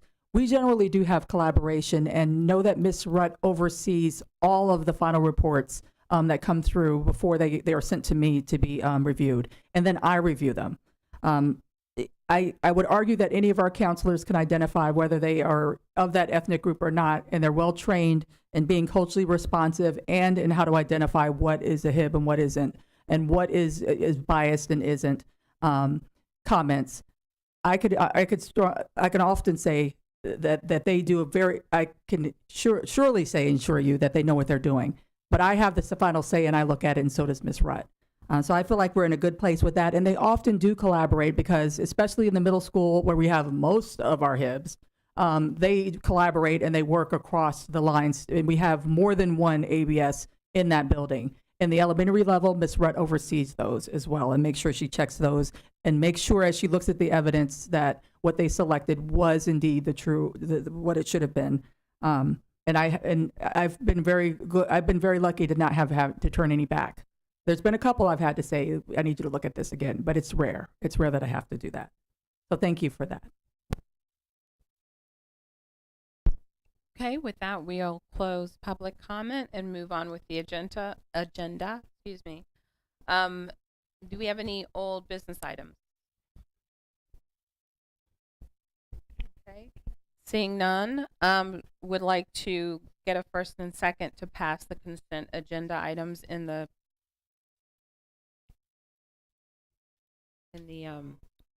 Second. Okay. All in favor? Aye. Any opposed or abstaining? Seeing none, consent agenda items are passed. Moving on to committee updates, starting with finance and facilities. Mr. Peters? I'm actually going to let my esteemed colleague, Dr. Resnick, present this because I was out sick. So please fire away. I'm gonna very esteemedly present. So we had our the majority of our finance and facilities committee meeting focused on the presentation from our advisors that help us with our health plan. Just for the folks who are here and or are listening online, two important facts to know. One is at some point, I don't know when, but at some point the state passed a mandate which defined very precisely the health benefits that districts have to offer to their staff. So none of the details of the benefits can be negotiated. Not what's included, excluded, premiums, co-pays, none of that can be negotiated. In 2020 they did. So the only options that a district has is whether they offer it through whatever the state plan is, or offer the same exact benefit by some other means. We are self-insured to a significant extent. We carry insurance to protect us against what would be sort of runaway costs, but we're essentially self-insured, which means we hire an administrator to administer that plan, but then we actually pay it out of our budget. We have historically done way better than if we were paying premiums into the state plan. Why is all of that relevant? In trying to figure out what we need to budget for this for the next budget cycle for health insurance for our employees. And for those of you who are not in finance and facilities committee, you may want to hold on. The first data point is a report by Aon, who are, I guess, the underwriters for the state plan, for what they anticipate the premium increases to be in the state plan, and those that they anticipate to be 25 to 33% for the medical part of it, and 58% for the prescription premiums, for an aggregate increase somewhere in the mid 30%. So we are hopeful that when our consultants finish their financial analysis, our increases will not be in the 30, right? Our budget for the healthcare will not increase at a 35% rate, but I would, my personal opinion, having listened to it, we need to anticipate significant increases to our health. I would guess probably somewhere in the 20s, right? And of course, with a 2% budget cap, that's going to create problems. So I'm just going to let that sink in. And when I say the rest of the meeting, we had a discussion with Tom Quinn about ongoing projects, and we have ongoing projects that are going well. They're costing us money. Money's coming out of the budget, but the projects are going well, and they were budgeted for. There is some other minor stuff that came up, but again, we're able to cover that out. And I think that's it. Did I miss anything, Bob? Any questions on that one? Please direct your questions to Bob about the healthcare. Don't shoot the messenger. Oh, I forgot. We had discussed having our health insurance advisory team do a presentation for the community at large as to what's going on, because this is going to be a significant impact on our budget for next Indeed. We can be thankful that we're beating the. I will not be state doing cap. that presentation. Okay. Seeing no other questions, we'll move on to. We'll stay with Dr. Resnick.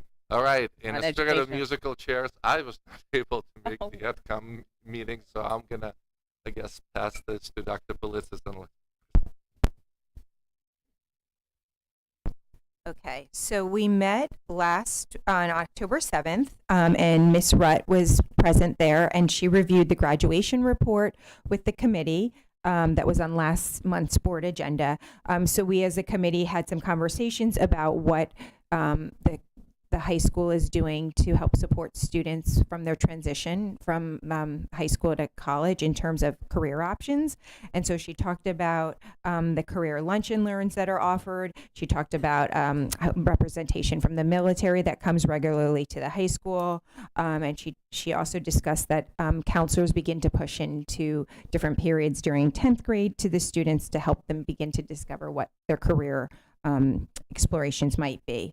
We then had a professor from Rowan present on a possible research that she's proposing to conduct within the district. And that led to a conversation on a statement of assurances that is in a work in progress about when we collaborate with outside researchers, what kind of assurances can we put in place for the district to almost get something for lack of a better term, to collaborate with them. And then finally, we talked about, we were selected as one of 40 school districts in the country to participate in a study or survey for our high school students. It was based on health, and it was by the CDC protocols. And 4 to 5 classrooms will be sampled, so roughly 100 to 150 students in the high school will be surveyed. Any questions? Okay. Seeing none, we will move on. Oh. Okay. We'll go ahead and move on to personnel. Okay, so we met before the meeting as a personnel committee like we typically do every month. Couple items we talked about today. Again, it's always bittersweet to make these announcements. We do have 3 retirements that we wanted to talk about. First was Joyce Nagel, who was English and secondary language at the high school. She was with the district since 2007. Really appreciate her time here and wish her the best. Our second retirement was Heidi Mutner, who was here since 2015 and is going to be retiring at the end of the year. And then our third is Timothy Wolverton from our maintenance department, who has been here since 2021. So again, we want to thank them for all of their hard work and service, and we wish them the best in their retirement. Also, 2 really good news stories for tonight that we're going to be talking about with a roll call. First and foremost, after a really long effort to get this position filled, we were able to fill our K-12 wellness and supervisor of 6 to 12 humanities with Mary Pancoast, who I believe is here. Hi, hello, thank you for being here. And we also were able to, I think, quite literally today, get the appointment of our new director of facilities, William Van Sickle, who's also going to be on the roll call tonight for that appointment. So very excited about both of those, and looking forward to getting through that. We spent a little bit of time on our extracurricular appointments, which is standard for this time of year. All that's available for public content on the agenda. We spent a little bit of time talking about those appointments. Other than that, I don't think I missed anything. And I think we need to go to a roll call. And a first and second before we do that. Thank you, Madam President. Can I have a first and a second to go? Second.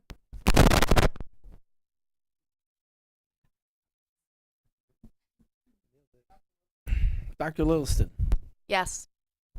Mr. Peters, Yes. Dr. Resnick, Yep. Mr. Slotman, Yes. Dr. Stiliano, Yes. Dr. Wilson, Yes. Dr. Genovese, Mr. Capadia, Yes. Ms. Williams Galliano. Yes. Motion carries. Wonderful. Welcome aboard. Welcome. Yes, congratulations.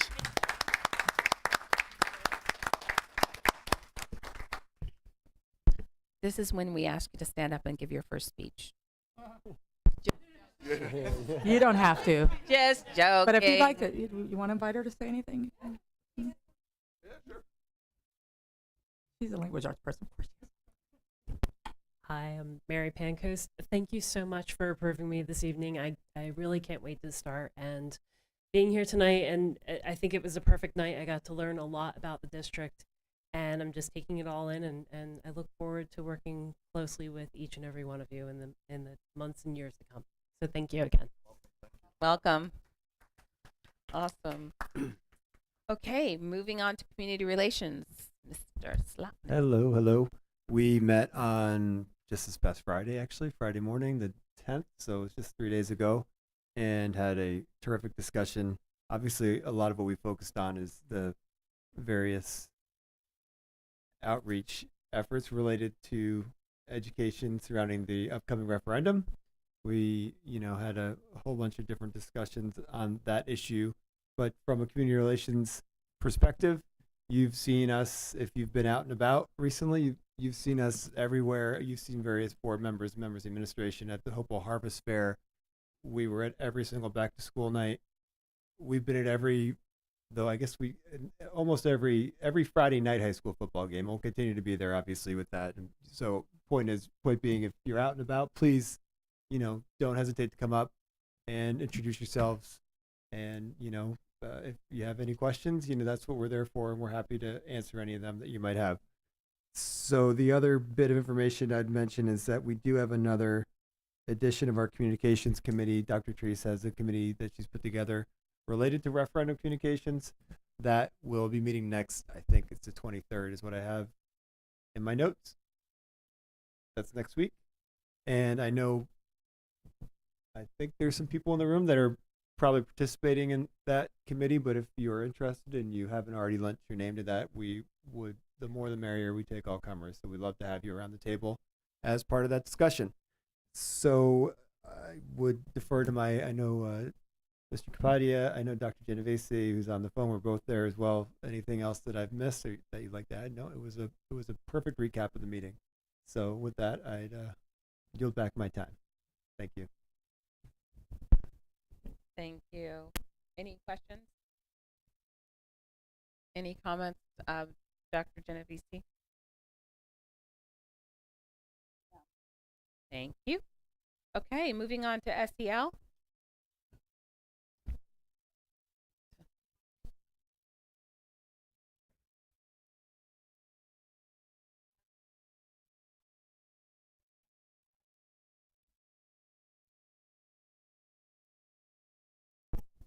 Sorry about that.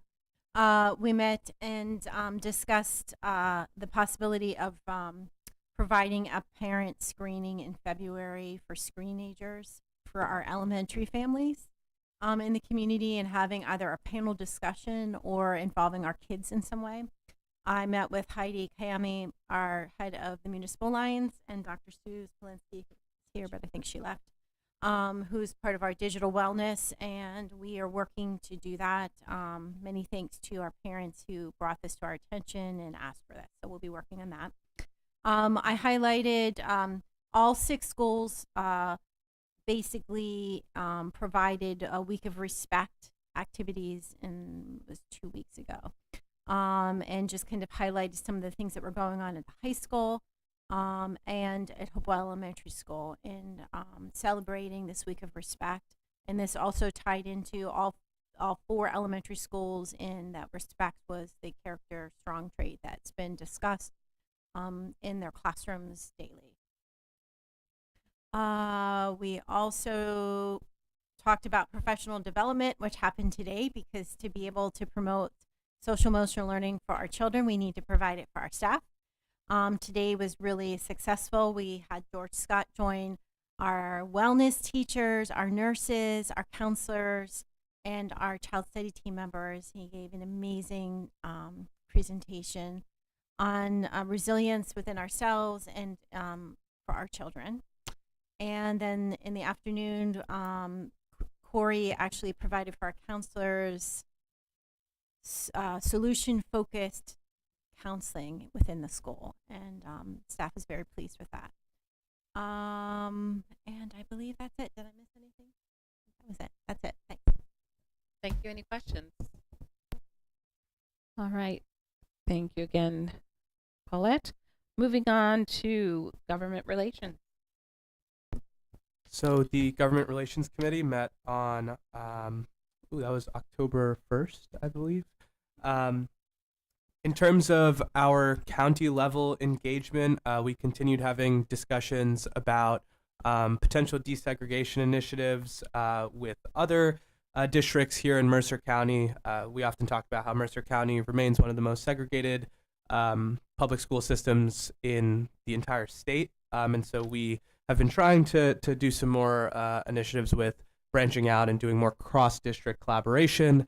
In the last 2 months, we've actually identified a Mercer County-based nonprofit called Young Audiences. For those who are familiar, we've been having Young Audiences come and perform in HVRSD schools now for a few years.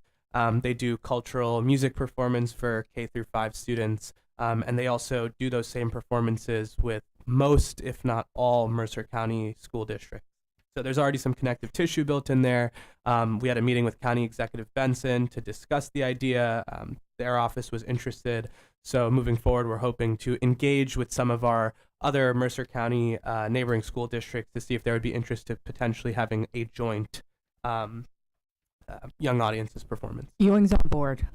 Oh. Ewing's ready to partner with us. So That's great.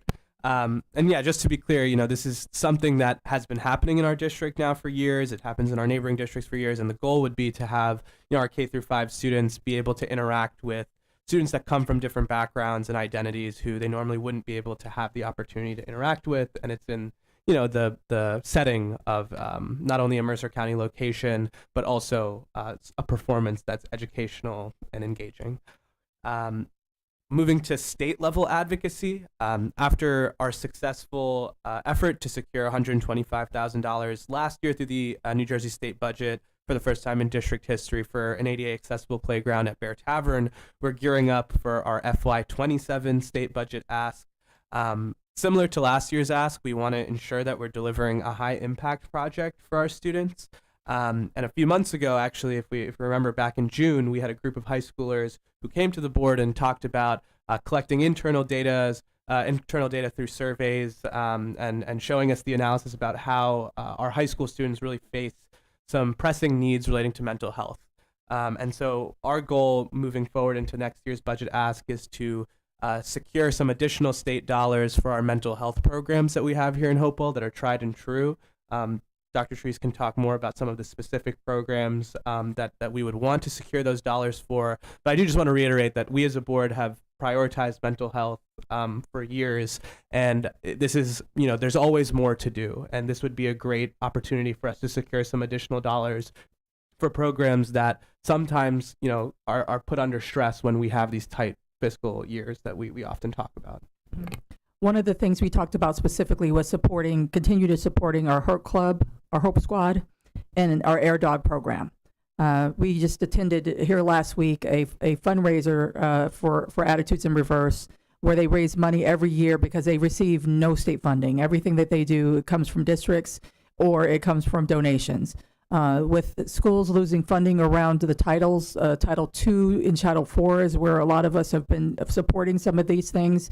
They are canceling Air Dogs, and Air Dogs is really struggling to stay afloat. I was really proud of, there was a big gala. We went, 2 of our teachers came and brought their dogs with them to the gala, and they had a silent auction, and 4 people donated $3,000, won $5,000 by themselves to support a dog. It costs about $3,000 to train a dog. I was just so proud of that, but how do we keep doing this year after year and keep these cohorts going? It's very difficult. We had 2 students come and speak. I was very proud of them. But that's specifically one of the programs that we're looking to write this grant for. And I know that we have to sit down and get some numbers in there. I look forward to getting to work on that. But good part is we're on the same timeline as we were last year. We're a little bit ahead of schedule, which is great. But you know what, it worked for us last year. And again, like we talked about, the worst answer we can get is no. Moving on to municipal advocacy, we spoke briefly about some next steps, about an initiative that I talked about a few months ago, which would be advocating to municipalities to allow 16 or 17-year-olds the right to vote in school board elections. This is something that obviously we as a board would have to talk more about, but as just kind of an initial check-in, we wanted to have Dr. Therese and Board President Williams Galliano just check in with the mayors to see if this is something that they would be interested in exploring, because we don't want to collect data from our students, you know, and kind of almost offer this as an initiative that we're going to move behind if there isn't really any political will from the folks who are making the decisions. If there is some interest in exploring it, then we can have more conversations as a board and then see, you know, how we can go about collecting data from our students if this was something that they would actually want. Because I think at the end of the day, it would be something that's student-centered and student-driven, and we want to make sure that our students themselves have that passion to engage in it. And lastly, just as a heads up, I know I've spoken with Dr. Lilliston and Dr. Stiliano about this, but next month I will be introducing some formal language through the policy committee to amend policy 0155 to establish the Government Relations Committee as a standing committee. The timeline would be we would go into first reading in November, second reading in December, and then the committee would be fully launched and standardized moving into 2026. And so I know we've had some conversations about the logistics and whether it could fall under a pre-existing committee or having it be its own, or potentially, you know, dissolving some other committees and absorbing them into others. We'll have some more finite language next month, but just wanted to put it on the agenda for everyone. Those are my updates. Thank you. Thank you. Any questions? Yeah. So, question on the county-wide program that you talked about. So, I'm really happy to hear about the K-5 program. Is the committee also looking into trying to do something for the middle school and the high school level? Yeah, so for the high school level specifically, we have, you know, an aspirational goal that we want to build towards. So we're starting with K through 5. I think all high schools in Mercer County have some iteration of a peer leaders program. We have a very great program here in Hopewell. I was part of it. And every year, peer leaders go through training. And so the goal would be to do some type of standardized training. Speaking of cost, it would probably be virtual to get all of the high schools on the same kind of, you know, standardized peer leader training, and then to have those peer leaders come and staff and chaperone these K through 5 events. So not only would we have high school students interacting with one another from across districts, but they'd also be able to interact with other elementary school students. That's the long-term aspiration. In the short term, if we can move on the, you know, on the standardization of a virtual training, that would be great as well. But that's kind of where we're looking at it from K through 5 and then 9 through 12. So on that one, what about asking if the county can help facilitate a county-wide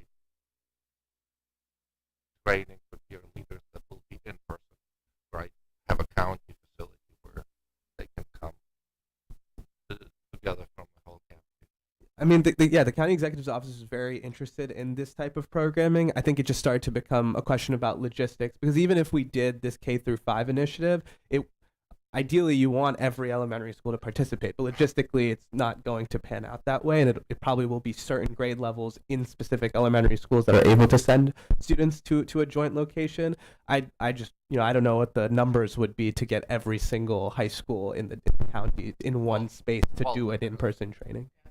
There is less high schools than there are elementary schools, right? Yes, but they're massive, right? If you talk about Hamilton, there's 2 huge high schools. If you're talking about Princeton, there's 3 actually. Yes, there's 3. I mean, West Windsor Plainsboro is huge. I mean, it's just massive. You're talking about the numbers. Just that's why I picked Ewing, because they're kind of our size. We couldn't do Trenton. Trenton has, I don't know how many elementary schools, right? So that's part of the problem with that. And I think the other thing is that we talked when we did meet Mr. Benton. It was really about making sure that it was inclusive. So in order for it to be inclusive, you have to have a low threshold of entry. And, to the degree you get some momentum going, then you could kind of rally around something more in person. But not every school is going to be willing to or able to participate if the first one is really literally an investment of being in person. So we'll go for success and then grow. Okay. Any other questions? Okay, seeing none. There were no climate action updates from Jackie, so we're going to move on to policy. Dr. Lillison. Okay, thank you. So the policy committee met on September 26th, and we were joined by Ms. Riley, who's our high school principal, as you all know. We discussed 3 policies and 2 regulations, which are up for first reading tonight. So can I have a motion and a second to bring policy 5530 and regulation 5530 substance abuse, regulation 5600 student discipline code of conduct, policy 3245 research projects by staff members, and policy 9550 educational research projects for first read. Motion. Okay. So first up, we'll discuss policy and regulation 5530 substance use, as well as the student discipline code of conduct. So the revisions to all 3 of these documents primarily address look-alike substances, which was an issue that we brought up during the last board meeting as well. So our policies and regulations, as a reminder, are currently silent on look-alike substances. So these are things like non-alcoholic beer or vapes that have no nicotine in them. So to decide if and how we wanted to integrate these look-alike substances into our policies and regulations, the committee gathered information from local superintendents to understand how they're currently treating these, the NJSBA, as well as a few sample policies from other school districts. So using this information, we revised our own policies and regulations in this space to address this particular issue. So for policy and regulation 5530 substance use, the main revision that we're looking at is that we're recommending adding look-alike substances to the definition of substances. So the language currently reads, including look-alike drugs, non-alcoholic beer and beverages, or any substance misrepresented as alcohol or a mood-altering drug. So we've made this change to both the policy and the regulation. We've also made a minor change to change drug abuse to substance use throughout, just to be in alignment with the current language that's used in the field. Similarly, with the student discipline code of conduct, we also are recommending a revision where we're adding look-alike substances to our definition of a drug or alcohol policy violation. So you'll see that language in there. So I'll stop right there and just say, does anyone have any questions or concerns about these particular revisions, or policy committee colleagues, anything to add to that? Okay. So the next set of policies is related to research that's conducted by external researchers and staff members with student, staff, and school stakeholders. So Dr. Plitzis mentioned this briefly during the Ed Program Committee updates. So as many of you guys know, we receive a large number of requests for research projects involving our students and staff, as well as members of our school community. So the committee really identified a need to revise the district's research policies to ensure that uniform materials are submitted to the district for proposed research studies for approval, and also that we really have clear feedback loops such that the district both receives and can benefit from the findings from the research that's conducted at our school. So in addition to the proposed revised policies here, we're hoping to implement a statement of assurances as well that would move through the Ed Program Committee that researchers would need to sign that aligns with the requirements in this policy. So we have 2. I think our attorney recommended that we keep them as 2 separate policies, although we did speak about potentially combining them at one point. So they are separate policies, but what you'll see is that most of the language in there is virtually identical. and it just talks about essentially what the approval process looks like, protection of students' rights and confidentiality, and the dissemination back to our school district and to the stakeholders who participate in the research. Does anybody have any questions or comments about these? Anything to add? Okay. So all in favor say aye. Aye. Any opposed or abstaining? Okay. So now moving on to second reading, can I have a motion and a second to bring bylaw 0177, professional services, for second reading, as well as policy 1648.11, the road forward, COVID-19 health and safety, policy 1648.13, school employee vaccination requirements, and policy 1648.15, record keeping for healthcare settings in school buildings, COVID-19, for second reading abolishment. Motion. Okay, so the committee received no feedback on bylaw 0177 after reviewing it during first reading, nor did we receive any specific feedback on the COVID era policies that we're recommending abolishing. And just so folks, as a reminder to folks, we still follow our local and state health department guidelines as it relates to COVID-19. It's just that these particular policies are no longer relevant as our guidelines have been revised. Anybody have any questions or comments related to these? Okay, so Bob, I think we can move towards a roll call. Mr. Peters. Yes. Dr. Resnick. Yes. Mr. Slotman. Aye. Dr. Stiliano. Yes. Dr. Wilson. Yes. Dr. Genovese. Mr. Capadia. Yes. Dr. Littleton. Yes. Ms. Williams-Galliano. Yes. Motion carries. Marvelous. Okay, moving on then, we will roll into public.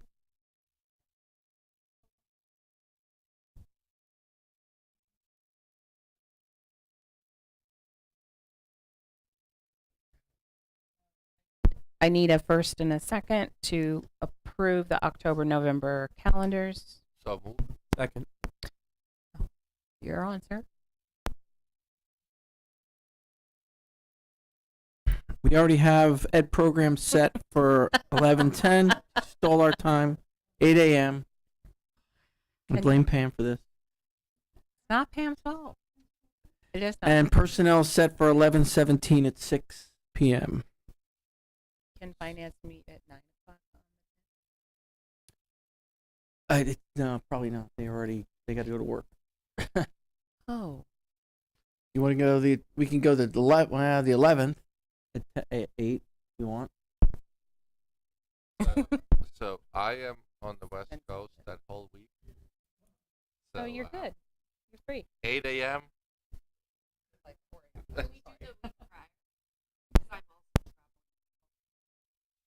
We could. Want to do that Monday? Yeah. May the 3rd? Monday the 3rd, 8 a.m. will work for me.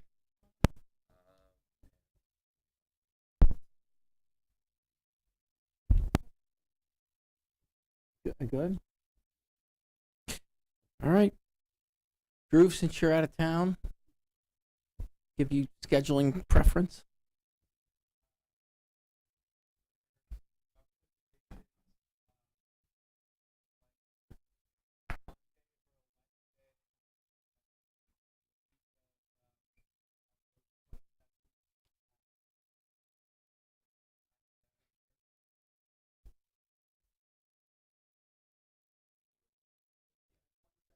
'27th to the 29th of October.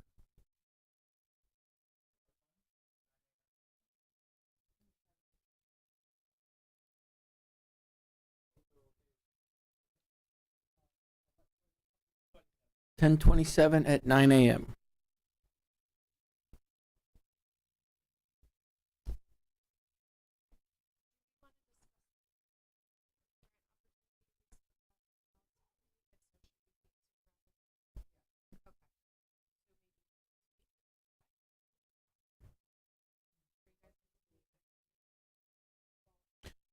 Next week's gonna be tough for you.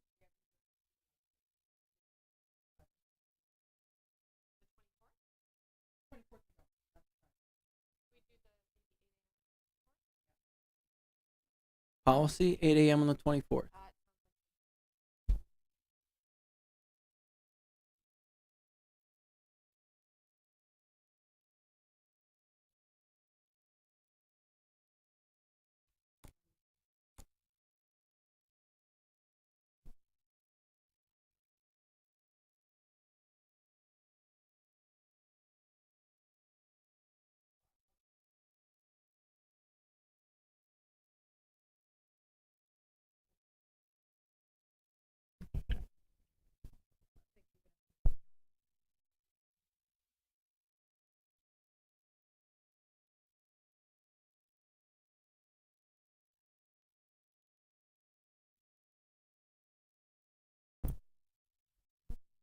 So policy 1023 at 8. John? Hello, it's community relations time. I like the 8 a.m. slot, Dr. Treese, the week of the 10th. Maybe Wednesday the 12th? I don't know.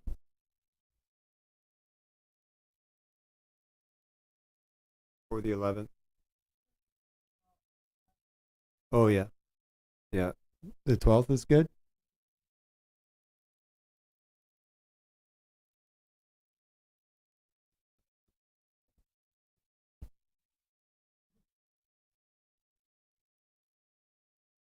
I could be flexible if you guys want to do something a different time.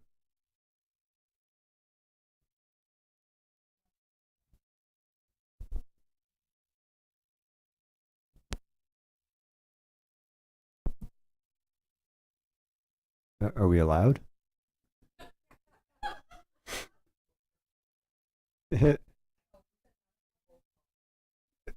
Well, I mean, whatever time works. 9, 8. We're talking about the 12th, Wednesday, November 12th, right? That's what we said? Yeah, that's fine. Whatever time. My schedule is currently open. If that's okay with. We're looking at the 12th of November. Perfect. SEL.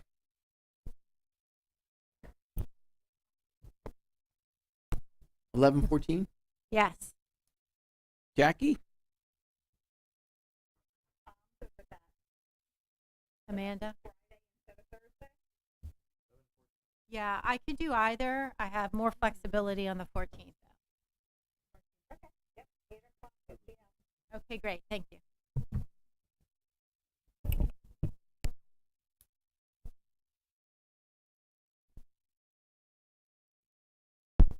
Okay, all in favor? Aye. Any opposed or abstaining? All right, calendars are passed.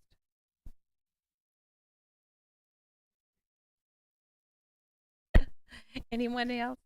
Okay, members of the public are invited to address the board on any matter for a maximum of 3 minutes during this portion of the meeting.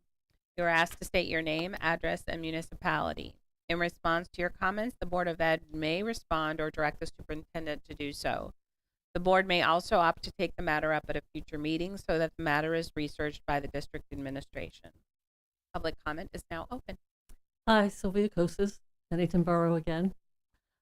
You have the privilege of having more than 3 minutes to speak, but I'll try to respond to your comments and present my public comment also. I think it's unfair and unkind to intimate that if a member of the public asks for data about residential developments that are subject to pilots, that person is prejudiced and against the students that are coming from those developments. I'm concerned about pilots and fair taxes. The students and the people who live there are my neighbors just as much as they're yours. Here are some more numbers that matter. According to the 2023 census report, Hopewell Township had 6,504 housing units. The 3 pilot developments listed in this report that I just showed you that you did will add 1,756 new housing units. As mentioned earlier, many students are enrolling in our schools from these 3 developments. The developers' pilot payments for these homes will solely benefit Hopewell Township municipal government. No money goes to the schools. I want the money to come to this school or the fire district, and the county will get a mere 5%. If these 1,756 housing units paid property taxes conventionally, 57% would come to you for yearly costs and long-range costs.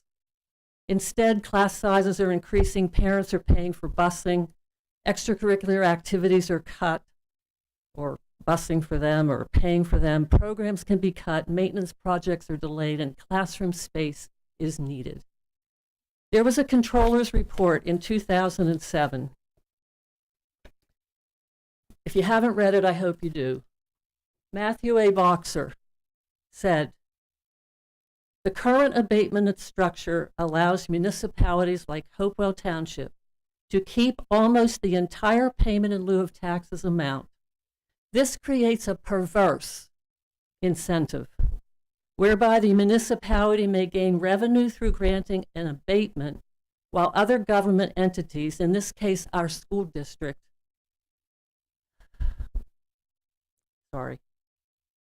loses out. And I'm going to have no time to finish my comments because you have privilege. Thank you.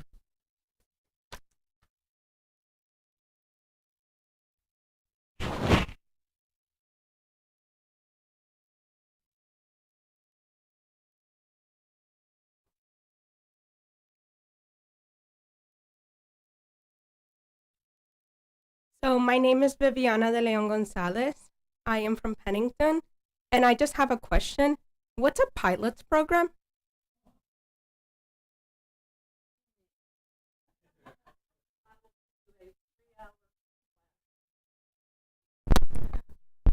So, Ms. Kosis, before you leave, I want Mr. Calavita to, and one, I never accused you of being prejudiced. That's not what I said at all. I said I don't want, I did not say that. I said I don't want folks to single out the new folks that are moving into the community because as a school district, we've had this before. When Brandon Farms came here, it was a them and us and all of that, and it has nothing to do with ethnicity or any of that. It's just that throwing numbers up and saying those are the folks coming, which we have no problem saying what the enrollment is I don't want that feeling to happen with that community like happened with Brandon Farms years ago. And folks who live there know what I'm talking about. Beyond that, a pilot program I'm going to have Bob explain to you. And yes, this is a conversation y'all should definitely be having downtown because I don't have any control of it. But Bob will talk to you about how it really doesn't, the money is not geared to it, doesn't come to the school district in that way. It just redivides the lines of the contribution that comes out of each municipality. But could you talk about that a little bit, Bob? Yeah, I think you hit it there. When a pilot is I'm still here. Okay. I'm listening. So a pilot program is essentially, it stands for payment in lieu of taxes. So what happens is a builder comes in, the township has a significant issue with affordable housing. So to bring in affordable housing, to make the houses sellable by the person building them, because they have to sell them, it costs them more money to make than they can get to sell them. So to do that, they strike an agreement with the township that they pay less on the land. And the people who buy those houses don't pay property taxes as everybody else does. They pay a pilot payment that goes directly to the municipality. The house itself is not on the books. It's not on the tax rolls. Okay? So what happens is when we charge school tax, those homes aren't charged. Okay? In a school district where it's not regional, we're regional, Pennington Borough, Hopewell Township, Hopewell Borough, the taxes are divided among those 3 municipalities. By having a pilot, Hopewell Township is skewed. Okay, their properties are undervalued according to the ratio that's used to divide it. So what they're doing is they're pushing burden to the boroughs and to the other people in Hopewell Township who are on the tax rolls. So we wouldn't get, if the pilot didn't exist, we wouldn't get a single dollar more. If we need $1 million, we get $1 million. It's just who's paying the million. How much is Hopewell Township paying? Hopewell Borough, Pennington Borough. Just because there's a pilot doesn't mean we get more money. We only get what we budget for and how much taxes we establish. Now, other municipalities have agreements for pilots. Woodbridge is one I know of. They have the same agreement in place that we are hoping to get. They are paying the debt service on a building that they needed to build. But they had to build several buildings and do several adjustments because their pilots were enormous. So that's where we stand right now. Hopefully people understand who are watching. But the district wouldn't get a single dollar more than we're authorized to give in our budget process. And those are decisions that are made by township, not by school board. So a lot of just wanted to separate that out as well. Yeah. And one other thing to clarify is the existing pilot right now is the Hopewell Township one, and the boroughs are also considering their own. So in any case, the other 2/3 takes the same burden anytime there's a pilot. And the final thing is, there was this kind of conflating our annual operating budget with the referendum and our ask about those items and what the pilot is bringing in, which we need to expand our space, right? But the reason why we are now charging activity fees and we've adjusted courtesy busing and we're looking at hard cuts has nothing to do with that. It has to do with the 2% cap that's on the district, and we can't generate the funds to manage a budget that keeps ballooning because of inflation, and the state says we can only ask this much of the taxpayer. So that's a different question, a different conversation that really the pilot doesn't have a part in. So that's school finance is very complicated. We'll keep explaining and having conversations about it. But as we get into budget talks, which Miss Paulette Donardo presenting tonight, Vicki presented last board meeting, we're showing you where our spending is. And if we're capped at 2% and you see our spending, that's why we're struggling and that's why we have to make these tough cuts. Yeah.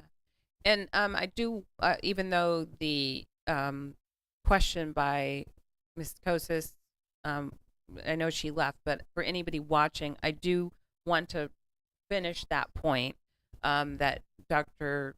Treese was making, and that is the statement that was made was by putting numbers out prematurely or on some frequency that added error to the numbers, it might bias people's view on any district, any group of homes being built. And it was not a pointed remark at Ms. Kosis. It was in general, here's part of the reasons why we are not considering putting numbers out on a monthly basis and a frequency that it doesn't match the accuracy that is needed in this case. It won't convey what the truth of the matter in the moment. And Dr. Treese is referring to previous builds in the community, probably been 25 years now, but where there was an equal discomfort and adjustment to this large community of homes coming on board into the school district, and it required a whole new school to be built.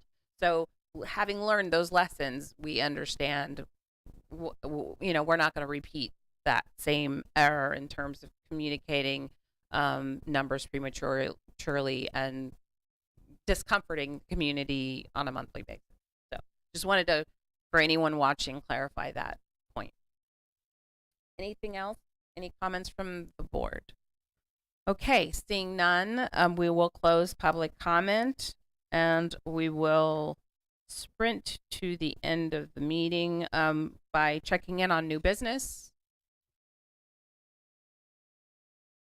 Seeing none, I need a first and a second to move into executive First. session Second. where HIB matters will be discussed. No action will be taken. And did we had a first and second? Okay, all in favor? Any opposed or abstaining? Okay, thank you. Thank you for your staying with us. You are now free to go. We'll move into executive session.